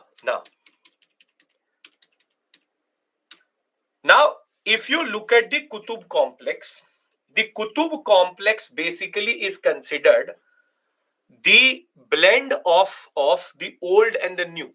So, in Qutub complex, if you've ever been to it, you have one, the Kuwaitul Islam Mosque. This is the Chandragupta II Vikramaditya iron pillar. Then you have the Qutub Minar. Then you have the Alai Darwaza. Then you have Iltutmish's, this is called Alai Minar. Alai Minar was an attempt by Alauddin Khilji to make a minar bigger than Qutub Minar, started but never finished. And then you have Alai, this is called Iltutmish's tomb. Iltutmish tomb. Now, this is called Alai Darwaza. Now, these basically represent stage 2 of the Qutub of the Delhi Sultanate generally. And the first main structure in this is what was seen as an equivalent to the pillar made by Chandragupta II Vikramaditya, is that Qutub Minar was conceptualized as the idea of a minar celebrating the Delhi Sultanate establishment. Now, 71.4 meters, made without any modern construction tools, and started by Aibak and finished by Iltutmish. Now, the Qutub Minar has two very important features. One, that if you stand in at the below, if you stand at this point and you look up, there are 1, 2, 3, 4, 5. There are 4 balconies. Now, if you have a balcony, it should obstruct your vision. But no, it is made in such a way that from this point you can see till this point. This is the first thing. Second thing is that the whole minar is not plain. It is actually ribbed. Ribbed means that there are basically columns like this. This is called ribbing. And on these ribs, there is proper profuse decoration. Now, it is believed that the foundation was Kutubuddin Aibak. But tell me one thing: 1, 2, 3, 4, and 5. Are all these parts identical to each other?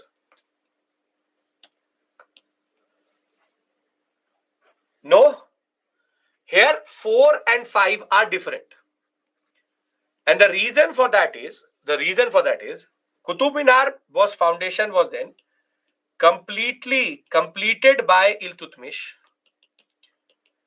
But what happens is that on the upper two, there was a lightning strike, which destroyed this. And Firoz Shah Tughlaq made this or rebuilt this section. And basically, he made it with marble. Till here, it is red sandstone plus yellow sandstone. A marble decoration is very difficult. Doing on sandstone is easier. There is a little bit of decoration, but marble decoration, you can't use the same type of concept. That is why he used a panel to differentiate the colors. Marble decoration only very well was done under Jahangir and forward, which is called Peter Dury, which I'll tell you. The simple point is that Qutub Minar in a way is the testimony to the fact that our own indigenous artisans were becoming more and more what we call as skilled. But we believe that the highest point of decorative nakashi or intricate work came in Iltutmish's tomb. Now, Iltutmish's tomb has a very interesting feature. And the feature is, you can see the arch here, which is this. There is a dome which got destroyed, so it is open in a way. But the interesting feature here is, every inch of the tomb is decorated. And if you look at these different motives, motive means symbols. This is the famous inverted lotus which is used in temples quite a lot. This is called inverted lotus or lotus. And if you look at this is the part where the Quranic verses have been written, you can see here. And certain sections, for example, you look at this. Don't these symbolisms look similar? It is in Qutub Complex, Mehrauli, Delhi. Don't these look similar to what is done in temples? If you look at the way they have made these pillars, don't they look like temple construction, what we call as temple construction symbolism? This is where the master stroke is. No ulema can actually say that this is not allowed, because the artisan straight away said that I used to do it in a temple. So whenever I'm doing it in a temple, it is not part of Islam. So basically, I'm not doing something which transgresses Islam itself.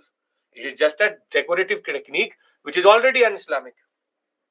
So therefore, if you understand what I'm trying to argue here is, it is our artisans, it is indigenous artisans which make Delhi sultans more Delhi sultans than Islamic sultans.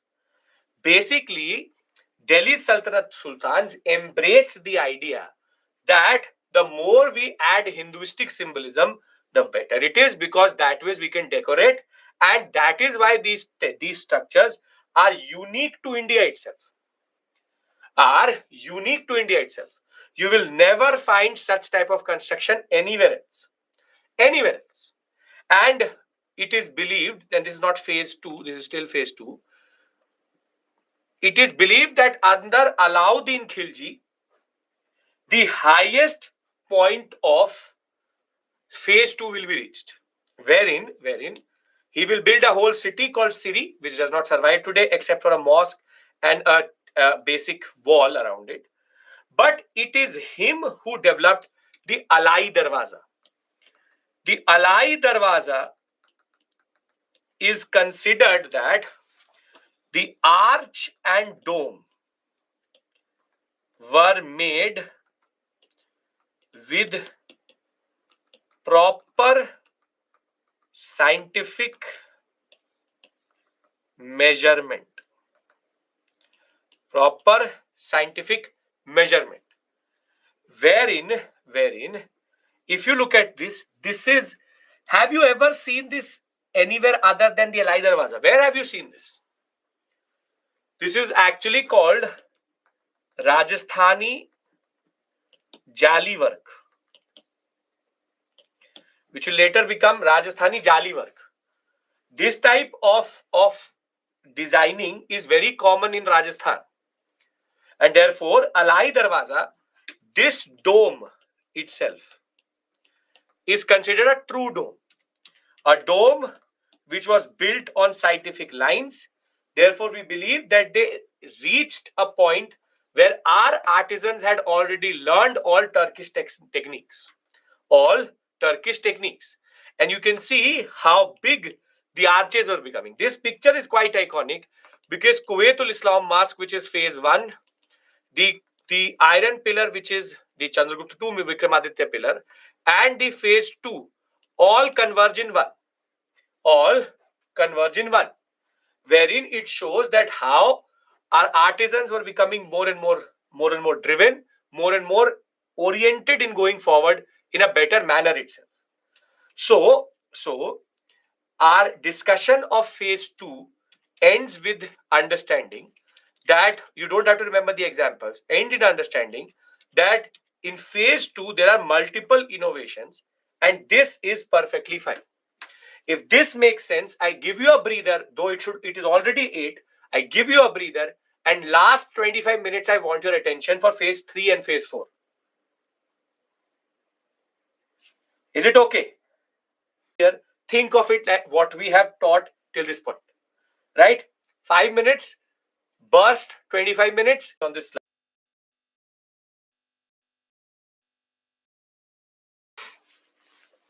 And when we talk about the Tughlaqs, between Ghiyasuddin and Muhammad bin,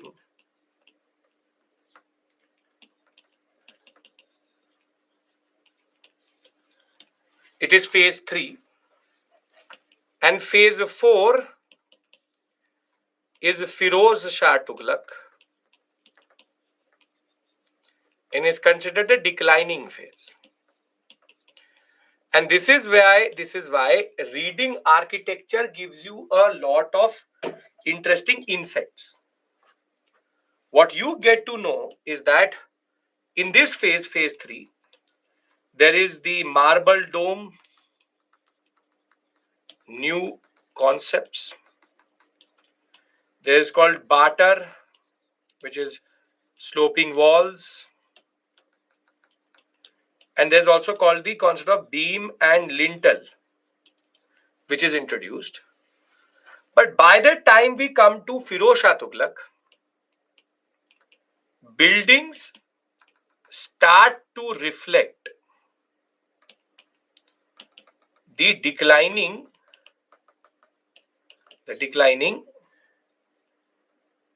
economic situation.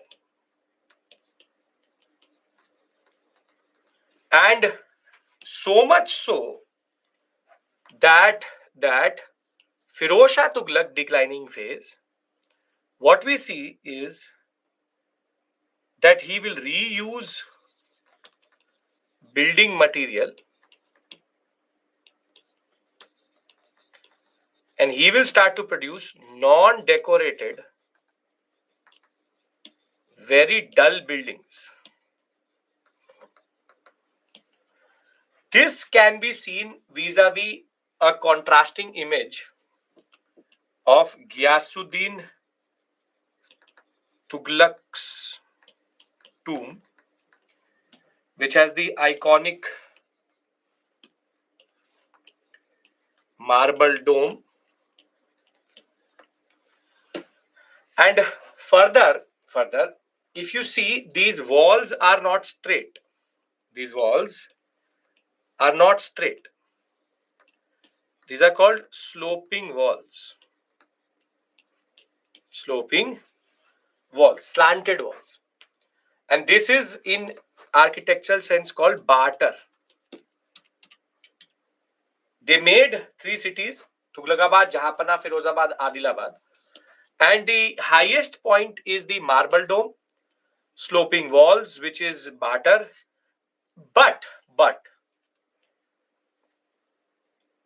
they also innovated on something which is called beam and lintel structure. Meaning, if you want to make a small opening in a building, you add lintels, which you can see here. There's a major beam here, but he wanted to make a small opening here. So he added a small slab here, which is called lintel. Lintel is basically added in walls so as to create an opening. But what we see further is that by the time we come to beam, lintel and strength, when we come to Firoz Shah Tughlaq, by the time come to Muhammad bin Tughlaq, is there a contrasting difference? This is Muhammad bin Tughlaq's tomb. Can you see a certain differentiation? How from this they have gone to this, and the further you go, the more worse the structures start to become. And the reason is that in Muhammad bin Tughlaq's tomb, in Ghiyasuddin Tughlaq's tomb, they use the very beautiful red sandstone. But by the time you come to Muhammad bin Tughlaq, they did not have the money to buy red sandstone. And when they don't have the money to buy red sandstone, they use white sandstone and even basic plastering. And on white sandstone, you can't decorate. Still, they add the inverted lotuses, which will become a very common thing. The fact of the matter is, architecture is representative of change. And therefore, by the time we come to when we come to Firoz Shah Tughlaq, you have even worse buildings. Ugly buildings, very, very dark, brownish, reused buildings, which with no barter, only recycling, and lotus will still survive. But Firoz Shah Kotla looks like a Khandahar, looks like a tomb already while it was a city. So if you go by the 3-4 phases of Delhi Sultanate, the starting point is phase 1. Then you come to phase 2. Then you go to phase 3, where you reach the highest point. And then phase 4 shows you decline. This is how architecture is an indication or a window to politics of what we call as basic economic and political stability. Here we are reusing. Here again we are reusing. Reusing structures. Here you have true arch, true dome, limestone mortar, and what the concept of arabesque. Here you have barter, you have beam lintel, and you have marble dome. And through this phase, you have declining phase. Buildings are unimpressive. Are unimpressive. So very simply, now I obviously don't want to start Lodi because Lodi is very intricately connected to Mughals. We'll discuss Mughal architecture and paintings. We will start tomorrow. I just want to now summarize what we've done generally. We've understood since the beginning of this class Nagara, Dravida, Vesara, and then the contribution of the Indo-Islamic architecture. In a way, this is a continuity story. We started with just basic temples to reach the highest point of temples under the Cholas. And once we reach that path to the highest, when it comes to tribated structures, we reach to the highest point. Indian culture and Indian architecture had to go somewhere. And where it went was that it went towards the new accurate phase, wherein with the rise of the Delhi Sultanate, two devices which were previously known in India were but not properly used, like gunpowder, like how Babur used it later. True arch, true domes, arabesque becomes a very standard thing with limestone mortar that allows the Delhi Sultanate to create the Qutub complex, the Siri, the Firozshah Kotla, to whole Shri Fort sector itself, Adilabad, Tughlaqabad, Firozabad, all these things. And thereafter, we go into that declining phase where we see that all this will go down. Then will come the Lodhis who will take it again one step further, and the Mughals will take it to the highest point. And the Taj Mahal is the Taj Mahal not because it was made by Shah Jahan, because all these techniques will come together in one, which is the Taj Mahal. Taj Mahal is seen as the culmination of this phase, and thereafter we will get what we call as modern architecture or the colonial architecture of the British. Till the British don't come, everything is part of your own story. Everything is part of Indian culture. Everything is created by Indian artisans. So stop going into propaganda and designating things which are yours as someone else's. This is the only point I want to emphasize as much as possible, which is that there is a propaganda, there's a certain understanding, there's a certain thing which is being pushed, wherein certain buildings are called the others and are constructed. All buildings were constructed by us only. It is an integral part of our own structure, integral part of our own culture. Clear?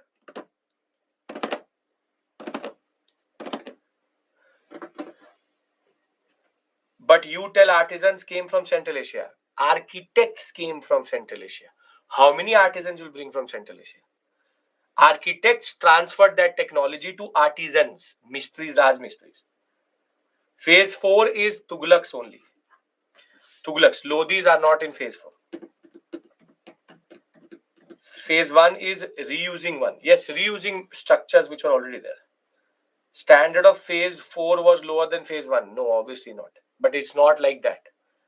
See, I've taught you in phases because that is easier to remember. The question would be, what is the contribution of Delhi Sultans to Indian architecture? Phase 2 and phase 3 points have to go into it. Are we clear?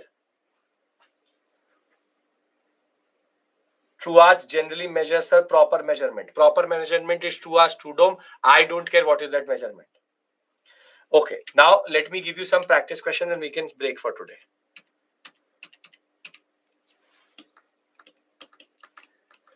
Discuss the salient features of Nagara and Dravida architecture. 250 words. Second,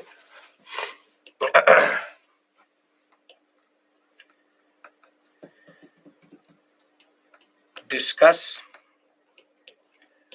the contribution of Delhi Sultans to the architectural history of India. 250 words. Simple questions, but lengthy questions. Prelims, you will get questions, obviously. I will do the prelims previous year questions with you. But mains questions are more out of this area. Nowadays, prelims questions are becoming more and more current affairs oriented.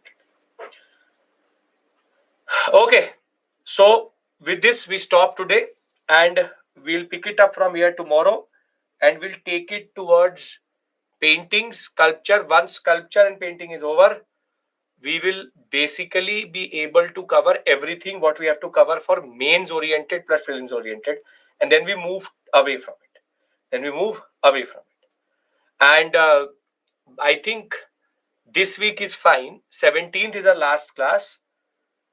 20th would be the doubt session.